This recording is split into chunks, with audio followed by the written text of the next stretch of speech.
one of the people I feel like there's not like a bad story about you, certainly. But then even every time I see you on camera or wherever, you're just a nice guy, it seems like. Why don't you shut the fuck up? Are you ready for this?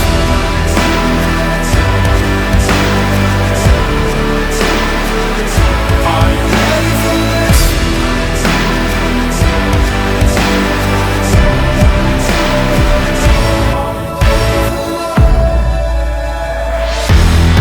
It's another edition of KFC Radio on the Barstool Sports Network. Last week we watched a gay gangbang on this show. Today we're kicking off. We just watched a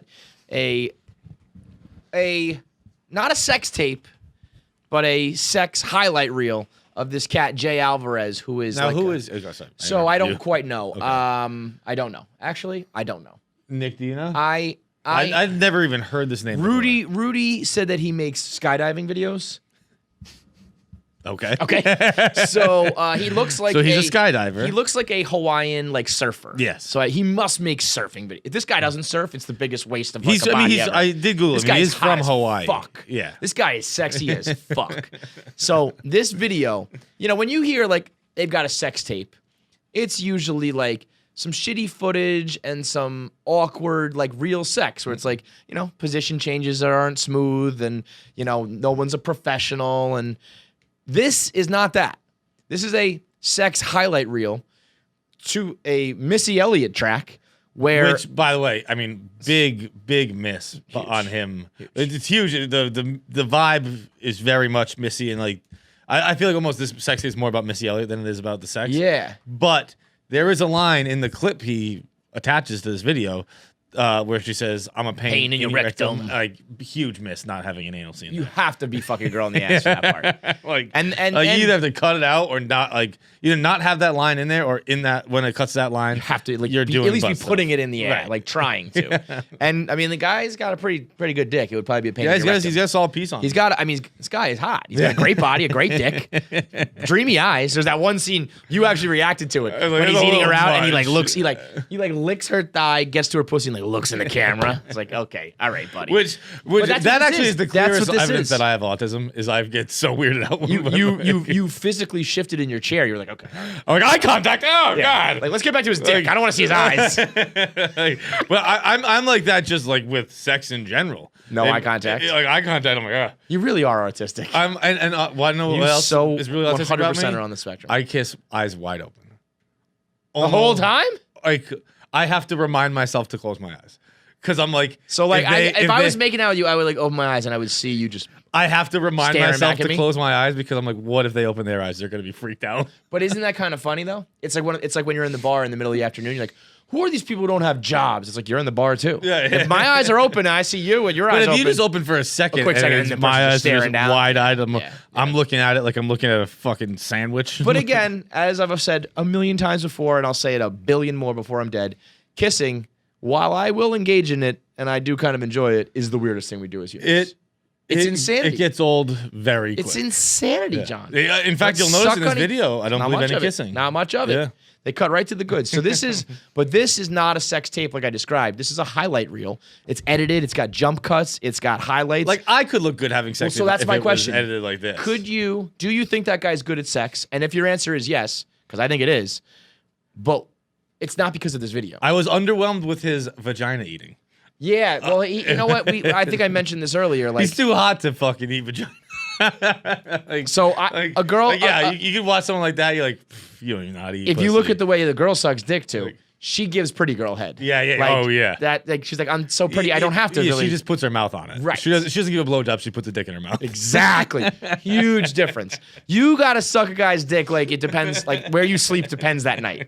Where you lay your head depends. Because guess what? That's how I eat pussy. Yep. I ain't going. I need to stay here tonight. I get in there. I muck that barn up. Yes. I mean, because guess what? I'm a fat girl. Chicks try harder. Fat girls eat more. I mean, I said it once. I'm a thirsty dog at a water bowl. Just get in there. Yeah, I'm a husky coming home from a July walk.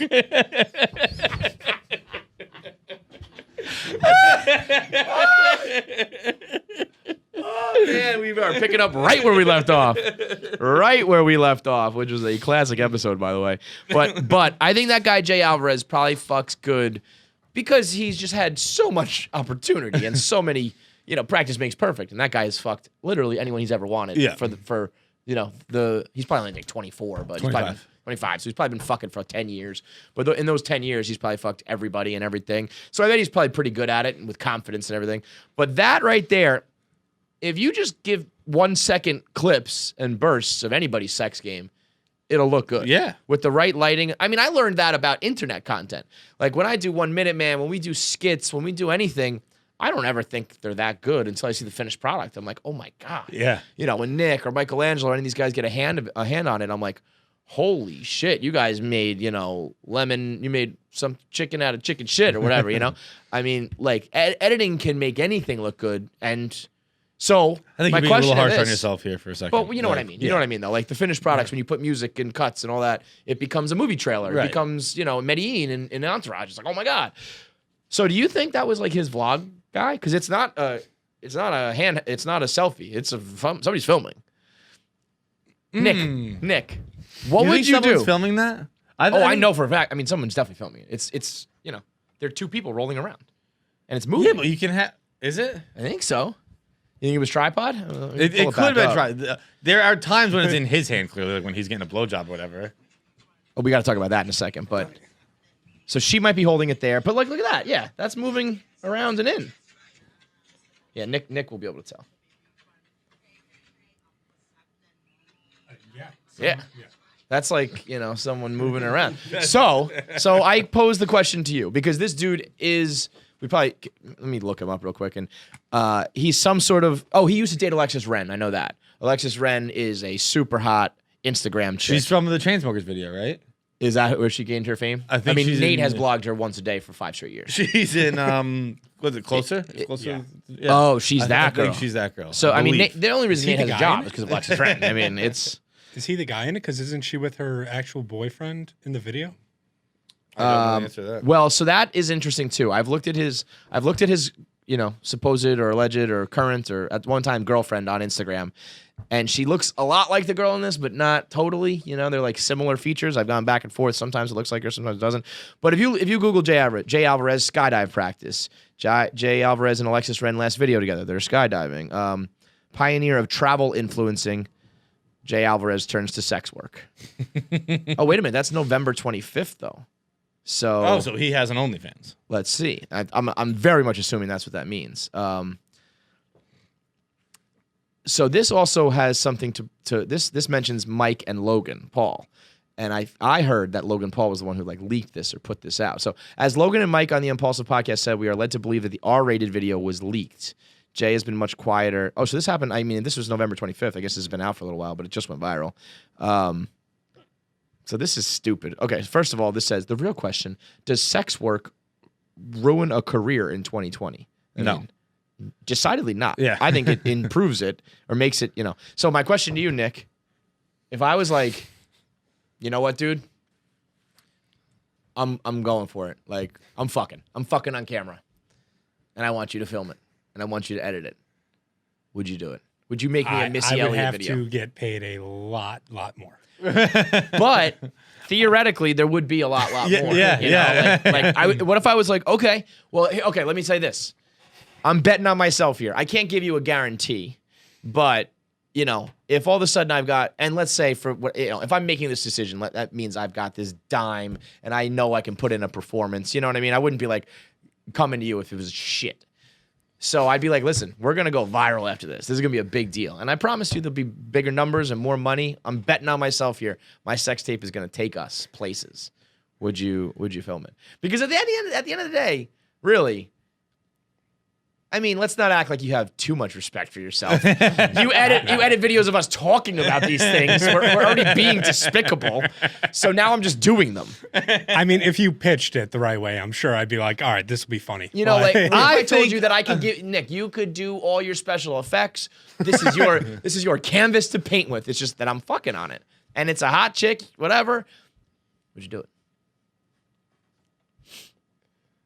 I don't know. Maybe, probably.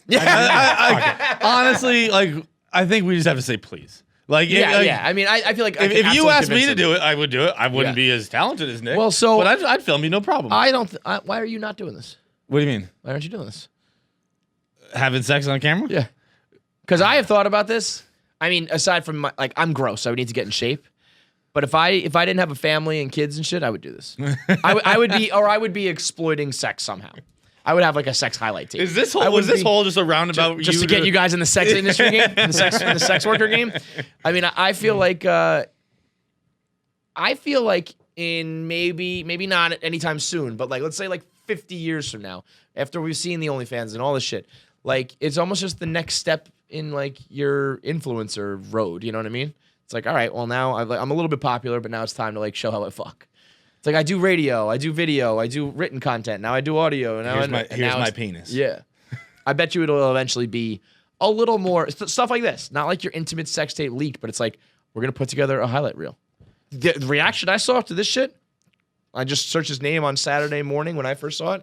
I mean, girls were just like, I didn't know who Jay Alvarez is. I know who he is now, and like all the emojis. But I'm not attractive.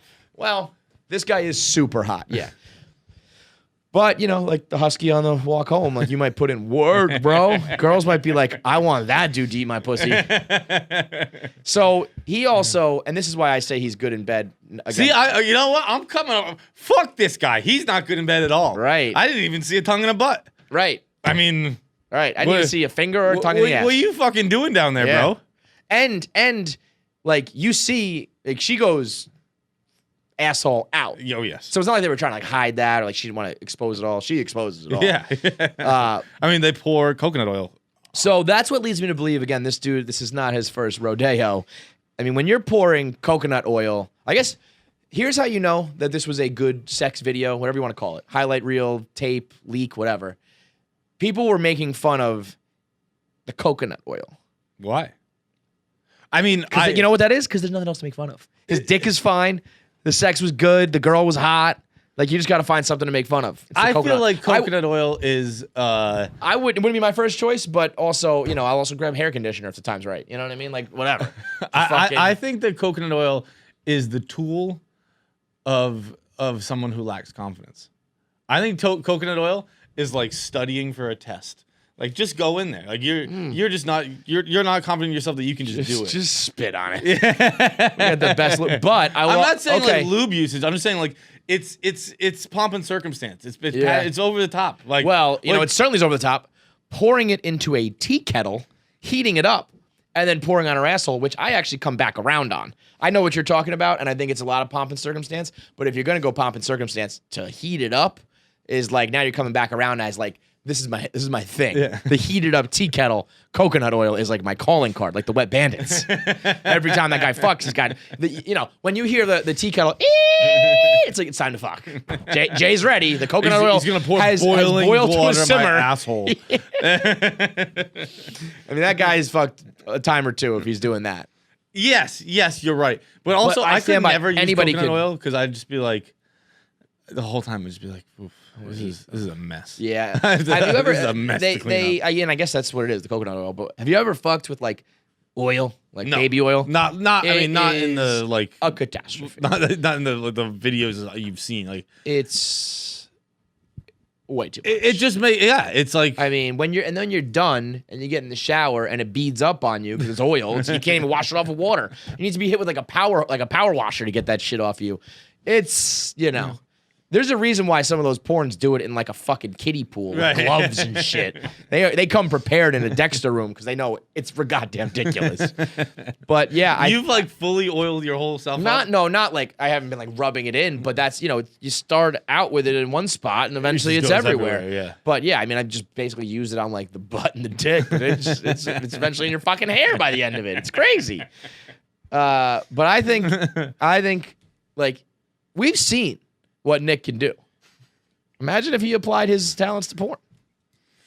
I'd have to like study tape and like figure out how to edit porn. Nick, I'm pretty sure you've been. It would be like Costanza in Seinfeld with the Frogger episode. Like, I can do this. I've been preparing my whole life for this. Little do you know, you've been editing porn your whole life in your head. Even right now, you're like, let me take a look at that. Oh yeah, that's a 2-camera setup. We got the angles, you. I think you're gonna take us to the next level with porn. All right, let's do it. See, I told you. There, it took a little bit of pressure. Today's episode is brought to you by Miller Lite. When you grab a couple cold ones and you have a good night with your buddies, Good story to tell. a great story to tell. Like guys, like that's like you call up your friends. You're like, grab a 6-pack, come on over. Jay did some shit. I have we something got to to say. talk about it, And that's what I've been saying for weeks now. Is sometimes it's good news, sometimes it's bad news, sometimes it's a long story, sometimes it's a short joke, sometimes it's up. As I was watching the Jets this weekend, I was like, I'm rooting for a loss. Drink a Miller Lite. I want him to win. Drink a Miller Lite. If you are Nick is gonna watch the Steelers. He's going for a perfect season. He's drinking Miller Lite. I'm rooting for a imperfect season. Miller Lite. It fits every occasion. It's the perfect beer for the perfect time with close friends, no matter what it is that you're going through. And right now, if you're stuck at home, you can get it delivered right to you when you go to MillerLite.com. It's got all the delivery options near you because it's the holiday season. Tis Miller time. Tis the season. You're going to be going to holiday parties or you're going to be doing them over Zoom. You got to get that Miller Lite delivered right to your door. Again, it's MillerLite.com, where you can get Miller Lite brewed in Milwaukee, Wisconsin at the Miller Brewing Company, where every beer is just 96 calories and 3.2 carbs per 12 ounces. Celebrate responsibly this holiday season with Miller. Go to MillerLite.com and get it delivered to you. That Jets game was like the most electric thing I've ever done. It was awesome. I know how it ended, but I didn't see incredible. a second. I was watching Liverpool in the 1 o'clock games. I watched the Pats. The only game I watched yesterday is the Pats. I couldn't tell you a single thing that happened. It's almost like when I root against the Yankees. Like, it's funny, as much as people make fun of me and they're like, oh, you never have any good sports moments. Like, every year I have my team wins. Like we knock out the Yankees and I feel like I won the fucking Super Bowl and the World Series. And then yesterday, it was kind of depressing. I've never had a Hail Mary win. Never had like a last second 50-yard touchdown. No, I shouldn't say never. I think Antonio Holmes had like a catch in the back of the end zone, but I don't think I've ever had like a 50-yarder just fucking heave it up. And so I went nuts and I was like, this is for Derek Carr and the Raiders. But in essence, the end goal could be even more important than a single Super Bowl. I don't know. Like if Trevor Lawrence is Peyton Manning, then that game yesterday is the most important game that the Jets have played maybe in the history of their franchise. Yeah. And so it stirred up the talk about tanking. Do you think tanking is a real thing? No. Do you think yesterday was not tanking? I didn't. Okay, so I know how it give you ended. the circumstances. Okay. They're on like the 50, midfield. There's like 10 seconds left. They have to score a touchdown. Greg Williams sends 7. He sends the house. He blitzes 7 guys, leaves his rookie corner all alone, no help, no safety. He gets absolutely torched. And the only reason Derek Carr doesn't complete the pass is he overthrows him by like 20 yards. So and he had time. They picked up the blitz, well defended or well blocked, the whole 9. And then he just did it again. And it just worked the second time. So it was like, even if, like Dan was saying, he gave himself the nickname Dr. Heat. He's like, I bring the heat. I'm Dr. Heat. And he's been known to blitz at like reckless times. But like, okay, fine. He did that. And it decidedly did not work. And then he was just like, just do it again. And then that time he just connected on the pass and it worked. And they said since ESPN Stats and Info has like started, that's never happened. Nobody has ever played football that way ever. Anytime that there's been that many yards to go, that many points, that little time, like everybody just sends, loads up the secondary and bats it down. Right. There's just no reason not to, and certainly not to twice. See, the thing is, and it's Greg Williams, though, who's a piece of shit. Right. Who has been known to like take cash or dabble in the cash game. And, he gets fired today. Mm-hmm. And I feel like that's like, bro, there's a bag of cash waiting for you at home. That sounds as crazy and conspiracy-ish as that is. That sounds more logical than a guy who was a defensive-minded coach who, whether you like him or not, has like a career in the NFL playing defense, made the worst decision ever twice in a row. An unprecedented decision that's never happened once. He did twice in a row. And Trevor Lawrence is looming. It's not like, well, we're trying to get we want to move up in the draft from like 10 to 5, or we wanted the good defensive end. We are at least led to believe that it's, a franchise altering quarterback. See, but like how much money I don't know. How much? What would you price Trevor Lawrence at? I mean, I don't know. There's so much money on the line if you believe Trevor Lawrence is what he is, that Greg Williams is like, I don't know how much he makes per year. If you're going to believe that he makes bad decisions like that, I can't believe anybody's going to be scrambling to pick him up. So he's got to be saying like, all right, if this was the case, like, all right, I'll do that. But, I'm going to be unemployed for the next like 5 years. So you got to like, I was going to say like, money. Like you have to know that like that might be your last right. shot. That's got to be career earnings pretty much. So like, let's say he probably makes the rest of his career $20 million more. That's a lot up front. But maybe it's not up front. Maybe it's, like, we'll give you this now. It's like a contract negotiation. Yeah. Like, we'll take care of your family, or it'll appear in installments. I just, like, again, with it being Trevor Lawrence, and you're talking about billionaires, and you're talking about shady business people, where it's like, if this was a hedge fund or something where you found out that they were doing, like, shady things to acquire or to invest in the vaccine or whatever the fuck it is, you wouldn't bat an eyelash about some, like, crazy dark shit going on in that. In their world, that's what Trevor Lawrence is. True. And when something that stark happens, where it's just like, it's quite literally unexplainable the other way. Like, I wish I watched, I don't know if Greg Williams was around for the post game. It's like, they asked Sam Darnold, like, how do you feel about a play call like that? And he was like, it is what it is, man. Like, he's got to be sitting there going, what the fuck are we doing? Like, why would you send the house? See, I'm always even rush like 3 or 4, like rush, like, right. You don't have to just completely be a pussy about it. Maybe, he's like hard-nosed, aggressive football, but in that case, because tanking for players and coaches does not make sense. Even for GMs, it doesn't really. Right. It's owners. It's owners, and if somehow you have like some sort of long-term stake in a franchise, I don't know. I don't think I can't give an example, but if there's somebody who's a lifelong GM or something, I don't know. Maybe an Andy Reid or a Belichick or something. The only reason it works for a GM would be like if the owner told him, like, I want to tank, I guarantee you'll be here for the next 10 years. Here's a 5-year deal or whatever. Right, like, you have time to fix this. And maybe like, some of those guys have it. Like I said, the Belichicks or the Andy Reids or like the Pete Carrolls or some of these long-standing guys.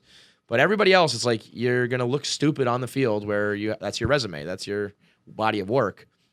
But boy, that one was like, what the fuck's going on here, guys? And it's the one type of scumbag who you could get to do it. Yeah. You know what I mean? Like, who maybe would risk the rest of his career for money. Because I also think that, like, I mean, Greg Williams, when he became the Browns interim, which was what, 2 years ago?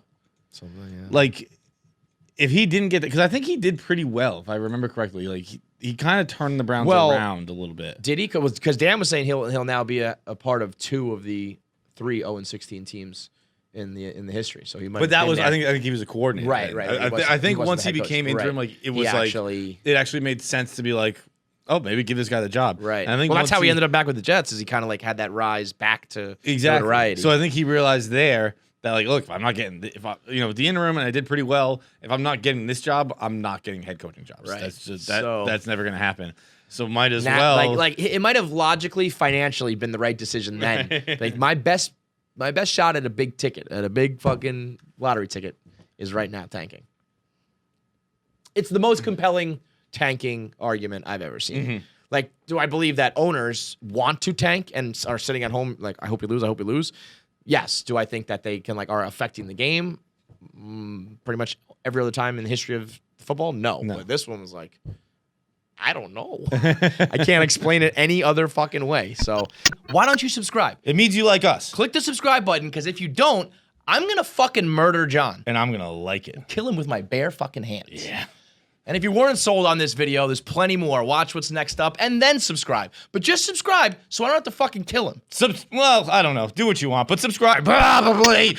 Also in the sports world, the big news of the week, of like the year, of like maybe ever, my boy Logan Paul did it. I mean, I always knew he was going to do it. He fucking did it. It always made sense. Like, it's still surprising, right? And it was still shocking. It was like, the Paul family is just incredible. Unstoppable. They are unstoppable. And quick. I mean, quick work. Like, he started, unless they were like planning this, a long time ago, and they just started talking about it publicly. But only a matter of like weeks or a couple months ago was he like, I want to fight Floyd, and then it happened. I mean, that's scary power where it's like, I set my sight, I picked the pinnacle, and I just got it to occur that quickly. I mean, that is fucking nuts. It's exceptionally impressive. It also is like, again, unless they were planning this for a long time, which they could have been. It takes one Instagram video to get Floyd like, all right, I'll fight you, motherfucker. Right. Which I well, guess but I also think that's also respect to like the Logan Paul name, where it's like, all right, that guy can make me money. Yeah. Like I think it's like he knows he has a big enough following, but I think Logan Paul cut the hell out of some promos where it's like, this guy he gets it. Like, we're gonna do some hype up videos, we're gonna talk some shit. It'll be worth my time. How much do you think Floyd's getting? So they're doing an interesting payment structure. The first 1 million purchases is $24.99. Then it goes to $34.99, and then after a certain date, it goes all the way up to the final price of $69.99, which is still $5 cheaper, like than the pay-per-view that happened this weekend, just regular ass boxing pay-per-view. Which I get because I guess the level of boxing is lower, but I think you could charge more for this because it's a spectacle. Yeah, I'm gonna buy it, and if you told me it was $89, I'd probably pay $100 because I have to see it. We've talked about that before. So, I mean, if you're already penciling in $1 million at 25, like, all right, we'll blow through $1 million. Which I think is actually a pretty ingenious way to do it because like everyone's gonna buy it right away. Yeah. So then like, you lock in for 25. I think what's interesting for Floyd is he has to basically do like no training for this. Like I don't think he has to worry about. Oh yes, like, the investment of his time is like he probably was like, all right, let's do this. He's like, it's December 20th, we'll do it in February 20th, no big deal. You know what I mean? So yeah, I mean, like, for his point of view, it's free money. I had to fight like, and Logan's tough. Obviously, I mean, Floyd is arguably one of the greatest boxers. Not arguably, he is one of the greatest. By certain standards, he's the greatest of all time. Yes, yeah. And actually, what sucks for him is certain standards that like work against Logan. Like if the best of the best can't land a punch on him, it's gonna be tough for Logan. if it was like Deontay Wilder, where it's like you might get hit with the right hand of God and you might die, but also like you're gonna get some shots in on him, whatever. This is like, it's going to be impossible for him to even touch him. Right. Like Manny Pacquiao didn't hit him. Right. Right. So now the big difference here, though, is that like we have to wait and find out what the weight is going to be. And but like the weight, does it matter? Well, like Logan can't possibly get into his weight class. No, but I think he's going to have to. I don't think Floyd, I don't know. You think Floyd will be like, I'll fight you at any weight? I think so. Probably. Yeah. But I feel like if Logan's like 225 and Floyd's like $150, if the absolute unthinkable happens, if you get hit by somebody who's 75 pounds heavier than you, I think Floyd's been hit by those people, though. You think? I don't think he's been hit in a long time. But maybe he did a long time ago. But like I think like, and maybe not recently. Yeah, maybe not recently. But just like I feel like in Floyd's life, he's been hit by people who are significantly bigger. Large had a funny line though. He's like, Logan Paul's been hit harder by Jake Paul than he has been by Floyd Mayweather. Like, I mean, not to poo-poo Floyd Mayweather. He can punch you in the face and do some damage. But Logan has nothing to lose, everything to gain. No pressure on him to win. No one expects him to win. And I think even if he gets hit in the face a bunch, like I said, if you get hit by Deontay Wilder, like your head's falling off. Yes. When we talk about would you get in the ring with Mike Tyson, it's like getting in the ring with a bear. Worst case for him is like even if you were to get like knocked out, it would be like Nate Robinson. It would be like you get punched in the face a bunch, but you're okay. Right. So you're why not getting long-term brain damage out of right? it. It's like you'll be Probably, embarrassed. I guess I don't know. I mean, yeah. Again, maybe this is where Floyd is like, "Fuck you guys, I can knock a bitch out," but. I'd be more worried about him that he's gonna break my ribs and like fuck my kidneys up just toying with me or whatever. But I think people are talking about like how long will it go, not like who's gonna win. Right. But it only takes one shot, John. It only takes one shot from my boy. I mean, I'm Team Maverick. One shot. One shot.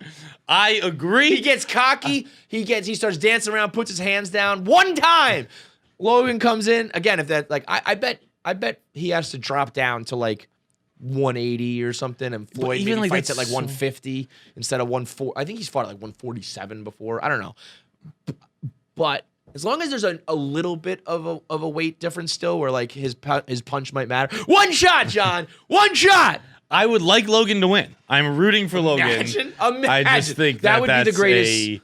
Is that bigger than like Miracle on Ice? Is that the greatest upset of all time? I think it has to be. How old's Floyd now? 43. Oh, wow. I didn't even know he was that old. 43. 43 is old. When was his last fight? Like his last actual fight? Was it Pacquiao? Oh, I mean, it's McGregor. Well, McGregor, yeah. But So like that last actual fight, even Pacquiao was like they were both past their prime. I mean, I'll be able to talk myself into it, but I just think, I mean, one shot, one shot. And honestly, I said on 1 Minute Man, he could get the one shot in, and it doesn't. Let's say Floyd just eats it. Whatever. Logan has the GIF. He has the video. Yeah. You know what I mean? Like, do it for the GIF. If he has one shot of him, like, bow, like he connected on the most, the most elusive boxer ever. Like, he wins. That's it. He wins. If this dude lands a punch, he wins. And I think most likely is like he gets super tired, like McGregor kind of did, and he like falls down a few McGregor, times. I thought he was winning that fight. Right. Like for Right. 3 rounds, I was like, he's gonna do it. Holy shit, he's gonna do it. And so I wonder. That's what I was saying before. People are like, how long does McGregor does Floyd let it last? Because I feel like that's what he did with Floyd. Like, we'll put on a show for the people, get their money's worth, and then I finish it when I want to finish it. This though, I feel like it's almost like I said. If Logan lands a punch, he like wins. You know, like if it takes 8 rounds, like it took with McGregor, like how he allowed it to go 8 rounds, I feel like people would be like, you took an L. Like I feel like he has to end Logan Paul pretty quick to keep his legacy up or whatever. I mean, I don't think this affects legacy. No, but you know what I mean? Like for them to even be like, there's no shit talking unless he is demonstratively toying with him. Yeah. Like dancing and like put his hands behind his back. And he does that for 6 rounds. But like, it should be over fast if he wants to be like, I'm proving that I'm, it depends if he wants to put on a show or if he wants to be like, I'm the best boxer. Because I think he's gonna lean towards show. Yeah. I think he'll. Could you imagine if he like lets him hit him a few times? It's like the 9th round and people are going crazy. That would be. Yo, I gotta give so much props to Logan Paul though, because like I said, like he's gonna make so much money, and I'm sure it's like whatever Floyd gives you. I don't think there's any negotiating. You know? Yeah. I think he's like, it's a 95-5 split, and they're like, okay, sounds good. But so there's nothing to lose. You know, he is a big, strong dude who has like fought before, so I don't think he'd be too afraid. Like I would be terrified. But all of that aside, the moment where you're like getting into a boxing ring with Floyd Mayweather and the lights and the, well, maybe people, probably not people, but you know what I mean? The cameras, it's like, what the fuck am I doing?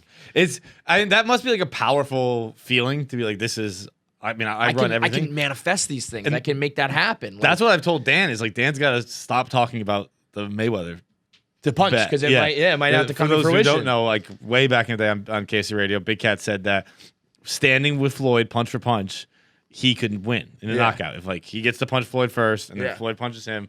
And I was like, you gotta like, part of my take, Barstool getting so big like that. Yeah. It's possible. You see what happened this week? Somebody said if the Lions beat the Bears, you have to suck my balls. Dan agreed to it. Yeah, he went, oh, fine. Guess what? That guy's gonna show up. That guy's gonna show up. Also, fucking Ravel, that fucking What did he snake. do? Ravel said if the Browns score 24 points, he'll eat dog food. They scored like, I think they scored. They put up like 43, didn't they? Yeah, I think they were in the 30s at halftime. They beat the shit out of Baker him. had 4 touchdowns at halftime, so they had at least 28. Fucking. But you know what sucks is like that's a good for him. You know? Yeah. He just live streams and his numbers get up. But yeah, I mean, like, where do you even go if you're Logan next? It's like, okay, I want to play like one-on-one versus Jordan. Like, I'm going to play golf versus Tiger. I mean, he went to the pinnacle of one of the most, legendary classic sports, gladiator sports ever in like 2 months. Guy can just fucking make shit happen. I mean, well, he's been doing the boxing for what, 2 years now?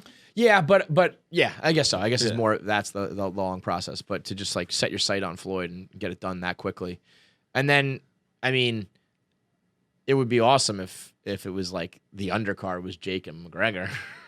I don't think McGregor would be. No, it would never be an undercard. I'm not doing an undercard. Especially with like the side shows. But also like also McGregor's Jake, fighting soon. McGregor's fighting next month. And Jake takes himself so seriously that I think he'd be like, I just fought. I can't. You know what I mean? Yeah. But so yeah, like February will probably be Floyd and Logan, and like summer or maybe like next fall or a year from now will be Jake and McGregor. Because if Floyd agrees to this, McGregor's going to do it too. You think so? I do. I think that's enough. But I think even McGregor would be like, no, I'll fight Logan Paul. Because like Jake is the younger brother. You think he's afraid of Jake? No, I just think he because he's the younger brother. I think he's the lesser. But I think Jake is the better fighter. Is he? I think so. Yeah. Oh, I didn't know that. Well, yeah. I mean, like Logan's number 1. Logan's about to fight Floyd Mayweather. He's never won a boxing match. That's true. And when they were talking on Impulsive about Jake's match, Logan was straight up like, "I'm a showman. I put on the show." Yeah. Because he was like, "I'm 0-1-1. Like I've never won, but I put on a fucking show." It's like, well, now you have to fight the greatest of all time. That is crazy to fight Floyd Mayweather. And you've never won a boxing match. It's the greatest snake until you make it story ever. It's the greatest finesse in the history of sports and the internet. It's the greatest finesse in the history of money. He's never won a boxing match, and he's going to fight Floyd Mayweather on pay-per-view. And he's going to get some of the money. It's crazy. And also that out the window for so many people who are like, you don't even deserve to be in the ring with me, bro. Like to other actual fighters. Yeah. Like, well, the greatest of all time fought Logan Paul. A YouTube guy. So yeah, you. It's incredible. It's incredible. You didn't fucking subscribe. So I did it. So subscribe so there's no more blood on your hands. It was hard to hold my breath for that long. You absolutely didn't have to hold your breath. I didn't want to miss you really any committed. breathing. You committed to the part. That was a method acting. It right also there. wasn't that long. Yeah. All right, before we do top fives, though, a couple things in the news we got to run through. First off, Meek Mill, with an all-time weird PR move, he himself posts a video to his own Instagram where he drives through the hood. There are these kids like, I don't know, they're like selling lemonade or some shit on the side of the street, right? Like little kid shit trying to make money. He pulls up in like his fucking, his like Wraith fucking Bentley, whatever, Rolls Royce Maybach, and he gives them $20. And they're like, come on, big bro, like break me off some more. And he's like, get the fuck out of here. I just gave you all $20. Like split it up, you little runts. And he puts on his Instagram, oh, you are runts. I don't know. Like, okay, I don't know so what that move is. Here's where we're at. First of all, yes, it is weird to film it yourself. John's like Meek's PR people. All right, here's where we're at. We're in the war room here. Damage control. Let's talk about it. Filming it yourself and posting that is strange. However, I will vehemently defend giving $20 to, be it a homeless person or a kid selling lemonade or whatever, because one, it's $20. That's 20 times what you're probably usually going to get. Two, who has cash? Like Yeah. People are like, oh, why'd you give him a couple hundreds? Like, is Meek Mill really carrying around a couple I don't hundreds? know. Rappers kind of do that shit sometimes. I don't like who. Well, we're in the year 2020, Kevin. If his who excuse, has cash? if his excuse was I don't have cash, then I'd be Right, okay. and I don't think 20 is enough for even me to post giving it to someone. Yeah, let not at alone all. someone who does not have anywhere near the funds that Meek Mill has. Right. I would not film myself giving $20 to somebody. I wonder if he did that for like fun and then gave him money. Oh, you think so? Well, I mean, he didn't say that. He quote tweeted it being like, "I just $20." Like, I gotta remain consistent here. I said like I don't donate shame. I hate that's the Rovell. Like Yeah. That's only 0.01% of his fucking. It's still $1 million donation, dude. But I don't know. There's a certain point where $20. $20 is not $20 is like I would like throw that back at him. Be like, no, this is disrespectful. This is spitting in my But little who kid has face. cash, Kevin? No Again, one can. again, if that was the excuse, but it's not. He's like, I just gave you $20, split it. If he said, I don't have any more money on me, I'm sorry, I'll Venmo you. But he didn't say that. He said, that's $20. Yes, you're right. And their children are like begging him for more. They're like, please, big bro, come on, break us off more than that.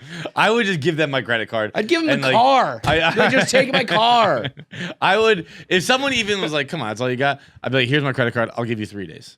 And then I'm canceling it. You can't roll down the window and be like, hey, it's me, Meek Mill, and then only give him $20. You can't do it.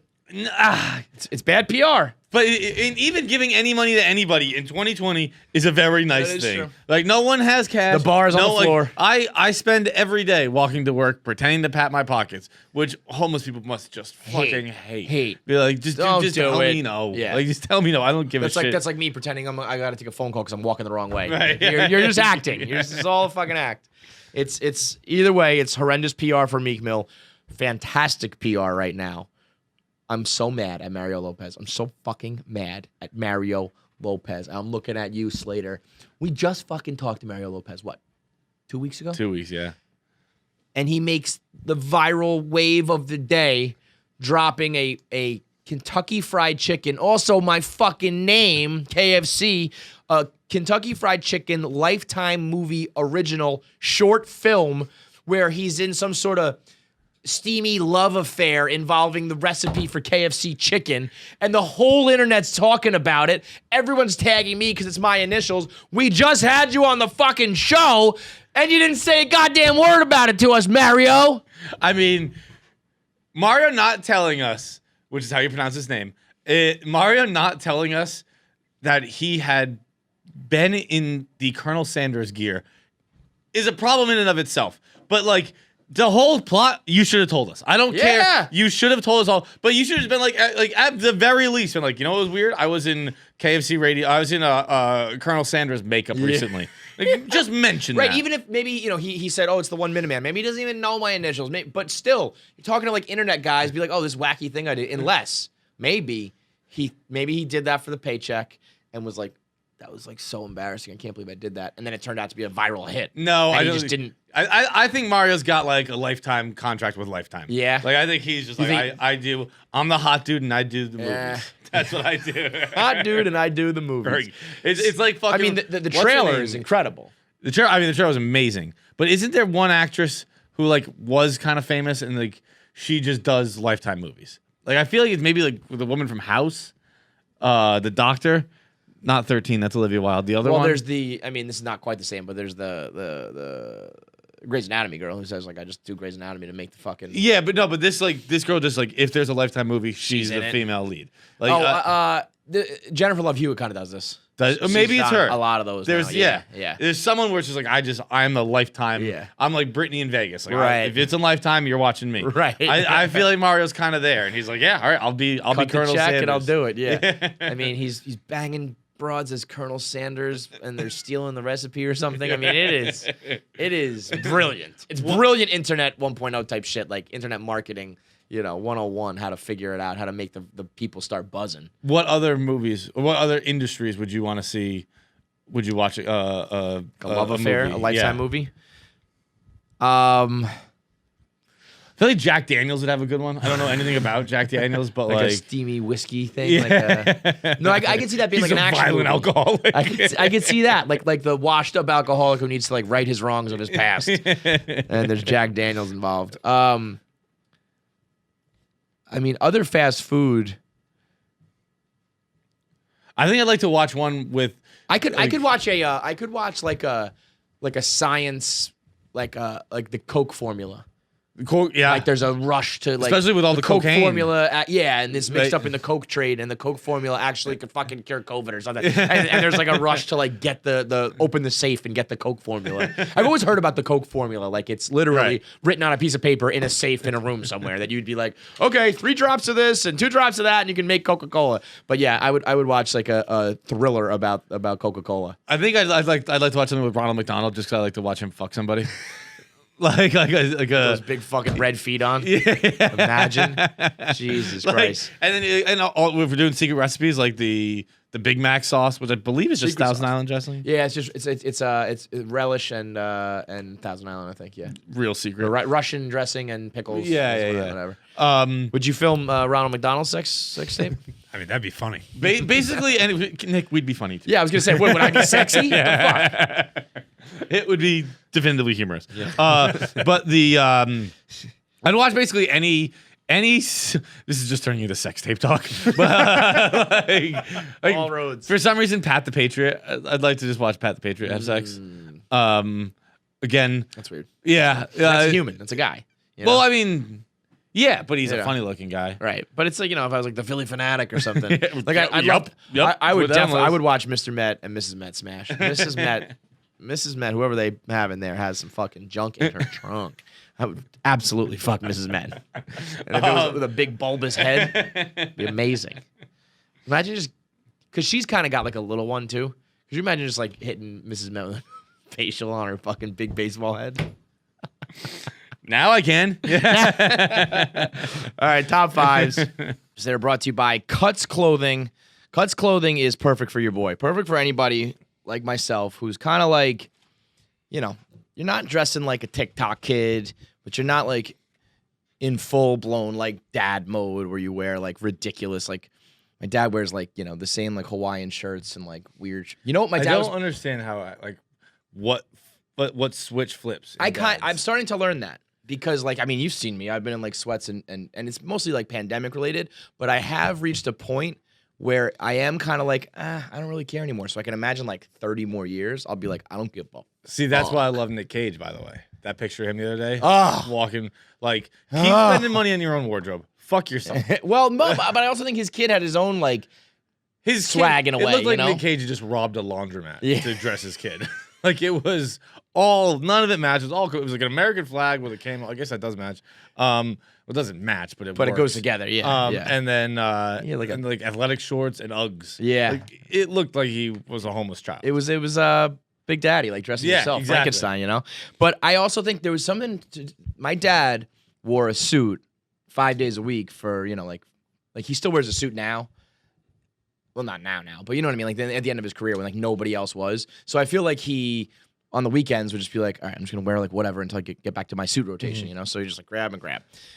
The other day, but he's been rocking a lot of like our clothes. Like he wears like the Viva joggers and the joggers. Yeah. Wow. And my mom hates it. She's like, what are you doing? And he's like, what? I don't know. They're comfortable. They fit me. It's like what the young kids wear. She's like, exactly. But when you're not quite there yet, but it's like, yeah, I'm not gonna dress like you know, I don't want to be like at the cutting edge of the trend because I'm not like 16. You have cuts. It's like the perfect clothing for like the late 20s, 30s male who wants to just like look classic, clean, solid colors, like that very like monochromatic type of classic look. They've got t-shirts, long sleeves, hoodies, pants, all, and you just mix and match the color and the cut. So you can do the Henley top, the crew neck, or the V-neck. Then you can do like the split hem, the elongated curve, the classic. And so you mix and match those things with the colors. So that way you can have like 50 different combinations of every different shirt. And it's all comfortable, it's all stylish, it's well made, and you don't have to sit there and worry about what are you gonna wear today. It's like bam, grab the pants, bam, grab the shirt, pop the hoodie on over it, and you're good to go. Everything layered up, fashionable, yet classic. So you're on trend, but you're not like trying too hard. And right now you can get 15% off when you go to cutsclothing.com/Clancy. How about that? Clancy, Clancy, cutsclothing.com/Clancy. Get 15% off. It's the only shirt worth wearing and way more than just shirts now. Be stylish, look classic. GQ talks about it. They've got new materials and new like designs. So it's the real deal. Go to cutsclothing.com/Clancy. So in honor of Logan and Floyd and these type of, basically like, I mean, what's really happening in the world right now? When I was growing up, and probably you the same, like, who would win in a fight was like my favorite game ever. It's just like, you're at a sleepover, you stay up till like 4 a.m, laying in bed and just rapping about that. Like you pick two people and then you argue, and we've done it with ATI. You're really spoiling one of my answers here for top 5 fights. Really? We're not spoiling it, but I mean, I haven't. You're foreshadowing it. I haven't said anything. Yeah, you're foreshadowing. Well, I mean, we did. Okay, well, let's just get into it. All right, number 1 pick. Go ahead. Well, it wasn't my number 1. Oh, Jesus, this kid's getting fucking picky. I mean, I'm gonna be honest, it's my number 2. Jesus. Fine. My number 1 is PJ Stock versus Habib. What? Yeah, you don't know any of you these don't people. know, but you know Habib. Soccer? Habib is, I mean, he's the guy who fought McGregor. He's the guy who fights bears. Oh. And then PJ. Is it Habib or Khabib? I say Habib. I don't. I thought it was Khabib. I think there's a K Khabib there, but I think Nurmagomedov. the K is silent. I don't know. Okay, and whatever. who's he fighting? PJ Stock, who, if you know, you fucking know. PJ Stock was I had a jersey as a child that had PJ Stock's number, which was 42, and my name on the back, Feidelberg, because it was just like he was a Bruins legend. Oh, okay. Like Got it. He was a little fella who just beat the fucking bag out of people. In fact, I feel like I can't even talk about it without you at least knowing where I'm coming from. They're gonna be grainy footage. He just beats the shit out of people. Like, I mean, PJ Stock just loved fighting. Yeah. Oh! He's doing Oh my God! Go down, dude. Go down. That guy's just taking punches. Dude's 100. Well, come on, man. God damn.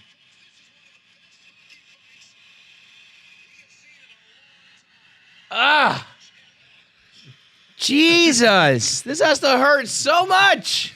He was doing that thing, you know, what was that thing where you punch until their head pops? That was his thing too. Like after every fight, he'd salute basically the crowd. take a bow. Yeah, Yeah. He was, as far as like local legends go, PJ Stock is probably the biggest, like, in my lifetime, where it was just like, he wasn't very good. Right. And I mean, he was fine. You know, he could play in the NHL, but he was there to fight. Right. And it was like, the folklore surrounding him was like showing up. It was almost like, it was like saying, like, is Gretzky gonna score tonight? Like, you show up to the game, like, is PJ Stock's gonna fight tonight? Yeah. It was monstrous. And so it's him versus Khabib because, you know, Khabib, like, the only person who could beat him is like a bear or this fucking guy. Or PJ Stock. I'll put my money on PJ Stock, by the way.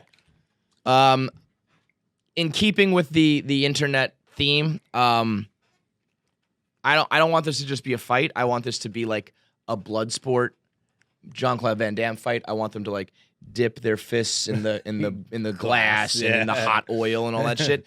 And I want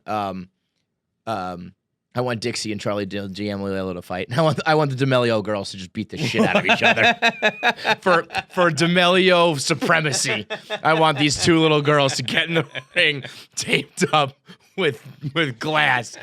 You know that girls will like have their sisterly fights where they unleash on each other. I want them to do it for pay-per-view. You know what's strange is I feel like you making this life or death makes it less weird.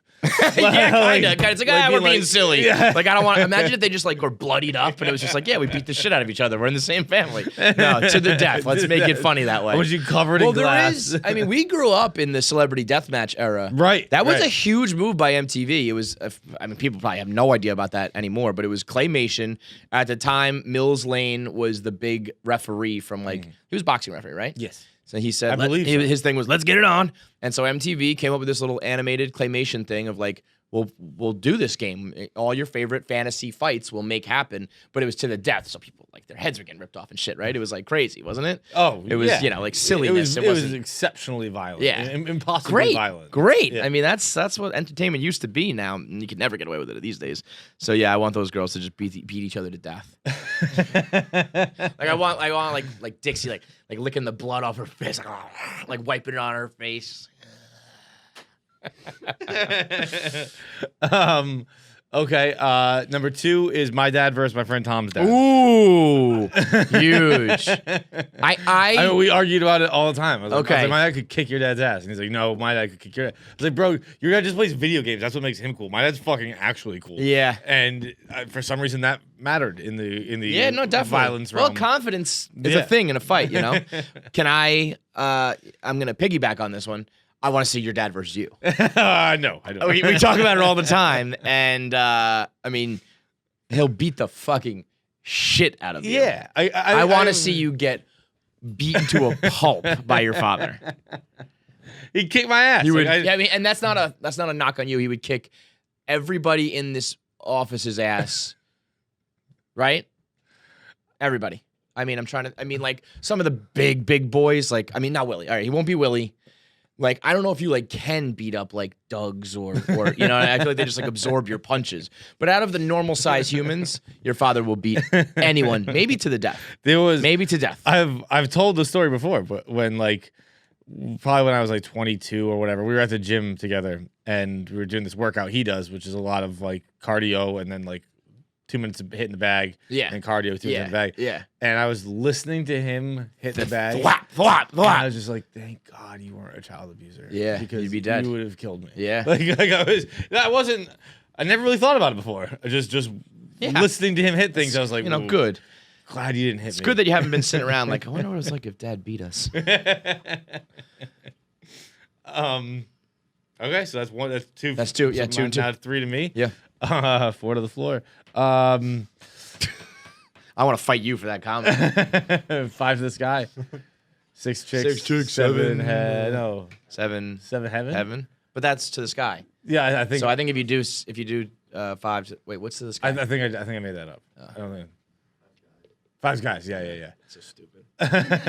Game sucks. I love that game. That's a great game. Oh, I got it. Gorilla versus bear. We've been talking about it forever. We got a Grills versus a bear. gorilla versus a Gorilla bear. versus a bear. Yes, Like yes, the internet yes. loves talking Yes. about. I just gotta see it. Yeah, The gorilla versus- grizzly versus silverback Yep. specifically, right?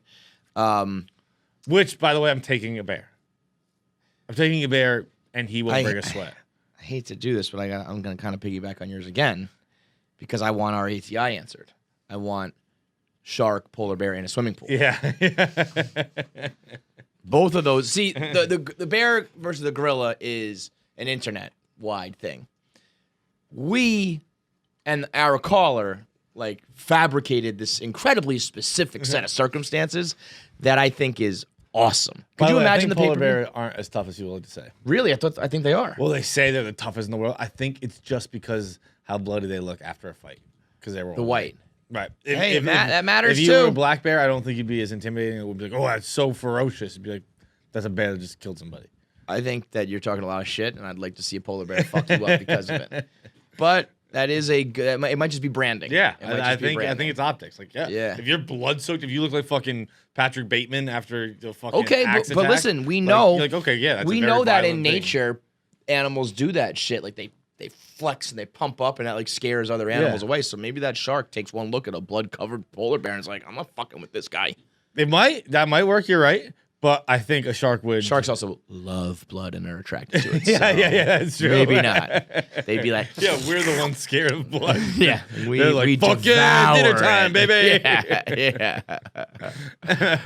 But the finally answering bear versus gorilla would like change the course of nature. I feel like on like planet Earth they'd be like, the silverback gorilla in the wild, but remember it suffered that embarrassing loss in the 2020 pay-per-view against the grizzly. Like your reputation is never the same after that. You're fucked. 4. Mm-hmm. Me versus Pluto. Planet? No, the Disney mascot. When I was a kid, he spoke to me in his regular voice, and it really pissed me off. I was like, bro, you're Put some effort into it, You're Pluto. supposed to be a fucking mascot, bro. That What are stuck with you, doing? huh? Yeah. That really stuck with you. He's like, all right, next one. He was like, hey, how you doing, kid? You got smoke on you? Wait. Who does the... Goofy. Goofy. Never That's mind, it's Goofy. Fuck Goofy. Okay, it was good. Me versus Pluto Goofy. is just a dog. Like, I don't think he talks. Yeah. Yeah. No, Goofy, like... I mean, There was some he's debate, like, all right, by kid, the way. Hang on, next kid. I'm like, what are you talking about? Like, this is how you should dog. Right, However, right. Goofy's supposed to, like, don't fucking talk to me like that. Yeah. I think there was some debate about whether Goofy was a dog or a cow recently, wasn't there? What? Yeah. It was whether or not, I think those old Disney cups said that he was a muskrat. You A remember what? The, What?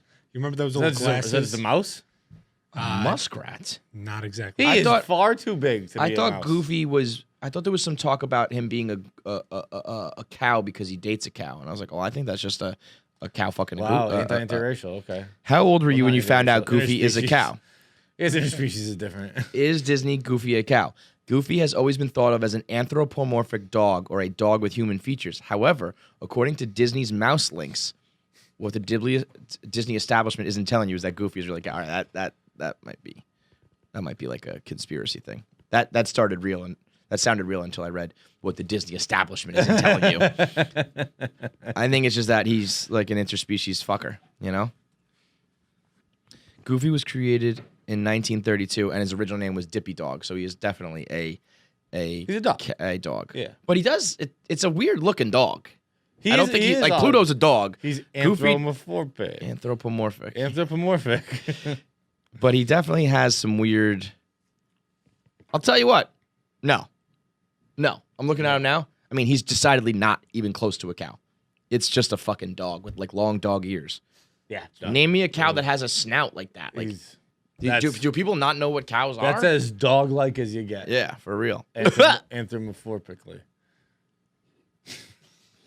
We should come up with like a segment that uses that term as much as possible to make Feidelberg say it. Anthro. I'm gonna go back. I'm gonna like hop in the time machine here. I want to go back to her prime, and I want my mother versus the receipt checkers at Home Depot. I want to see her just unleash and beat one of their faces. Those poor bastards. All they wanted to do was just tick your receipt. We could have been stealing for all we wanted. We could have had a fucking flat screen TV in there, and our receipt could have said like 3 light bulbs, and he would have gone, just keep it moving. And every time my mother said, "Are you accusing me? Are you accusing me of being a thief? Do I look like I'm stealing to you?" And I would put my head down, and then the police would come, and it was a whole fucking thing. And just once, I would love to be like, "All right, Mom, put your money where your mouth is and fucking fight these people. Just start beating on their faces." And I'll tell you what, she's 5'0" nothing, and I think I would take her in her prime. In her prime, her nickname is Raccoon Killing Kathy Clancy. What? One time. That is such a good intro. Yeah. Raccoon Killing Kathy Clancy. Yup. What a fucking My name. dad does it like every single day. She hates it. Why? Along with Why? his pants. She's clearly killed raccoon before. Well, not killed, but we were living in Pennsylvania at the time. We had just gotten our family dog, Jax, the guy before Duncan, and he was like a pup. And he was on our back deck. It was during the day, so it was like a fucked up raccoon. And all of a sudden, she just heard like a commotion. And this raccoon, it was daytime, so it was probably like rabid, had Jax, who was probably still, I think we were still like counting in weeks. He was so young, like pinned on his back and was just like clawing him and shit. And What? Jax was like, just yelping. And my mom like didn't know what to do. She was banging pots, trying to get him to stop, and he wouldn't. So she just fucking just teed off and went fucking Jason Elam on him, just like a 63-yard field goal. Just whap! And she said, I mean, in her mind, who knows? But like she said, it like flew across the deck and then scurried away, and she saved his life. So Raccoon Killing Kathy Clancy was born that day. So maybe you want to see that fight. Maybe show my mom versus we gotta that wheel her raccoon, out bring in a her trash back. barrel, like the Like the garbage. was it the Raccoon King or something? Yeah, like that what was name? his name? The Raccoon Whisperer. Raccoon no, Whisperer? the guy who fought in Rough and Rowdy, who okay. came out in the garbage can. He was definitely Raccoon something. Yeah, I think it was just Raccoon Boy, wasn't it? Something like that. And he came out in a trash can. Him versus Kathy Clancy. Yeah. I'm in. That's a fight. That's a fight. Your last one? 2 cocks. You want to see 2 cocks fight? You want to see cockfighting? I'll go with cockfight. I want to make say Nick put 2 2 cocks on cocks. a graphic. See, I'd rather see 2 dicks fight. Like, whacking each other with them. Just like Mandingo versus Lex Steele. Yeah. In That's a fight or a dick fight? both. Yeah. Both. Yeah. You know how you guys giraffe each other when you call it? I want them to do that with their dicks. Wow. God, that would hurt, man. That would hurt. If you were swinging like a 18-incher like flaccid and it was like thumping like whap, whap. It would hurt. Yeah, big time. sure. Big time. Um, Part of me also though sometimes feels like your dick is almost indestructible. Your balls, terrible. But you could run over my tend dick to with a agree car. with that. You know? I tend to If agree you with put that. my dick on the ground and just ran over it with a car, I think I'd be okay. I think you're right. Yeah. And then your dick's Yeah. But I don't know, like also if you like 'Cause it just flatten lick out. the tip of it, Right? it It's like hurts, not even but, like, bone to break. Right. You just go. Right. And then it would just come Yeah, back. it's like Alex Mack. It's like Your dick is made out of the same stuff Alex Alex Mack. Mack. was What was the secret life of Alex Mack? Yeah, where she would just fucking turn cr- into a liquid and like slide under a door, And then get grow hard back and get up. big. Yeah, get hard. I mean, that's really. Yeah, Alex Mack in school is just erect. Yeah, it was just an erect penis person. You're an erect penis person, Alex Mack. You're not a superpowers. You're just a penis person. So what's your final pick there? We went all over the place. How about Alex Mack versus my cock? I'd like to see a cockfight. Yeah. We were supposed to go once in Puerto Rico. We went to San I don't think Juan. I do want to see that. Fun fact about San Juan, Puerto Rico, their names were reversed. Their names are reversed. Yeah, the cartographer fucked up. It's supposed to be one. San Juan is supposed to be the name of the country. Puerto Rico is Rico. supposed to be the name of the town. Huh. Puerto Rico means beautiful port. Got it. And the whole country is not a port. Right. The whole country it's called is Saint San John. Juan. Isn't that funny, by the way, that there's... Yeah, well, that would be weird. Because if it was San Juan and then there's an island called St. John, right? Or no? I just assume, like, in the Saints, there's a St. John, no? I Same. don't. I'm gotta be I tend right. to believe you. Yeah. Or I tend to agree If with not, you. we got to open up a St. John. We got to open up an island called St. John. What was I gonna Little say? St. John. Right? St. Little John. St. John is the Epstein Island. Oh yes, you're right. Little St. Yes. John, yeah. Anyway, we're off track here. But the what was You my didn't- answer? you- Oh the yeah. cockfight? So we were in San Juan, and my brother was the bitch, and he Really? didn't want. They have this humongous it's like an arena. They have a Yeah. cockfighting arena. I could handle that better. I think I had to be far away. If I was up close, Portnoy has scared me off of this. He said he went to one. And he was like truly disturbed by it. Really? just pecking, pecking to death and blood, and they they sharpen their talents. So they're they tie knives. To yeah. I've done a bullfight. That was disturbing. Yeah, that's tough. I don't want to see that. They just become incontinent and just like pissing and shitting, Yeah, that's like tough. limping around the ring. It's It's tough. like I don't want to see that. I did my like I'm experiencing the culture. I saw my one fight. Get me the fuck out of here. Right. Yeah, no, But still, it just haunts me to this day. My brother being like, I don't want to go see that. And me and my dad were like, all right, I guess we won't go see it. So then my dad and I just roamed San Juan looking for a bar that was showing the Bruins game. Well, we ain't gonna get a real taste of the local flavor. Let's go watch PJ Stoke fight. PJ Stock. But it was, to be fair, it was the playoffs. So like we were thinking like NBC or NBC Sports, something like that. And turns out we fucking couldn't ask him how to change the channel. Yeah, that's not happening. That's not happening. Can you put on the Bruins game? Like, No, we don't speak Spanish, bro. Yeah, that's not happening. All right, last pick for me. I mean, honestly, we could do like a 50 top 50 of this because like I could go through television shows. I want to see like actors fight each other. I thought your thing was gonna be Mandingo versus Lex Steele because honestly that's a good answer. I'm just thinking if there's any other porn angle I'd rather see. You have to throw Dread in there. Dread, the winner has to face Dread. What if I could do like a mixed tag team fight? Okay. Mandingo and Lex Steele are the guys versus Oh, they're just gonna beat up women? well, girl. Like it's like I see. intersex mixed sex tag team. The girls I would want to see. I mean, you gotta have Sasha Grey in there, I feel like. Yeah, you know what? In a fight. I feel like she's like I feel like Sasha Grey You think so? can take it and dish it out. You think? Yeah. I mean, I know she can take it. We've seen her take it. I think like Adriana Chechik versus like Adriana Chechik is like Drago, like she's a piece of iron. No, she's like Rocky. Adriana Chechik is like Rocky, where it's like she can just take a beating and keep going. You know, Adriana Chechik is like I was thinking like Joker, where like she's a wild card. if She'll you're kill her partner. beating She'll the kill fucking- Mandingo and Lexington. But like yeah. You know, like she's just the last one standing. You're all dead. I feel like Sasha Grey could be, or whoever you're gonna choose, it could be like on fucking Adriana Chechik just beating the fucking shit out of her, and all Adriana Chechik's gonna do is squirt. Yeah, just laugh and squirt. Like more. She's getting punched in the face and just blasting, you know? God, she's a queen. She's the best. You know who would be actually a really good one? Like an actual one is No Face Girl has beef with Leo Lulu has beef with No Face Girl. Why? Because they're like the top of the no showing face game. And Leo Lulu like is like they're like kind of like insecure bitches about it. They like unfollowed them and stuff like that. And the No Face Girl and her boyfriend are like, whatever, we don't care. Like, you fuck with No Face, I fuck No Face, like, whatever. But I think Asa once called them the face of No Face, and Leo Lulu was like, fuck that. Like, got all catty about it. So those two going at it in masks, in like lucha libre, man. Beef. Me too. I was like, let's stir this up. I was gonna say I am sufficiently turned on. Yeah, that's the pick. And then Mandingo and Lexington Steel, fuck them. Yeah, We all win. But yeah, I mean, I was thinking about the possibilities of this top five for like, you know, you could be like, I want to see like Charlie fight Frank. Yeah, you know, that's a good one. Right. I want to see Mac versus Dennis. I want to see you know, all your favorite movies, all your in real life actors. You know, I want to see like, you know, Tom Cruise represent Scientology fighting like Mel Gibson for Christianity, like crazy shit like that. You know, we could really go down this rabbit hole deep. It's all. I mean, that's all. Really, there's something primal, and that's why this Floyd and Logan shit is so cool. I think Logan versus Jake is what I want to see. I think that's inevitable. I think the brothers will fight one day in some Cain and Abel biblical type shit. But there's just something incredibly primal and basic instinct about like we just want to see fights.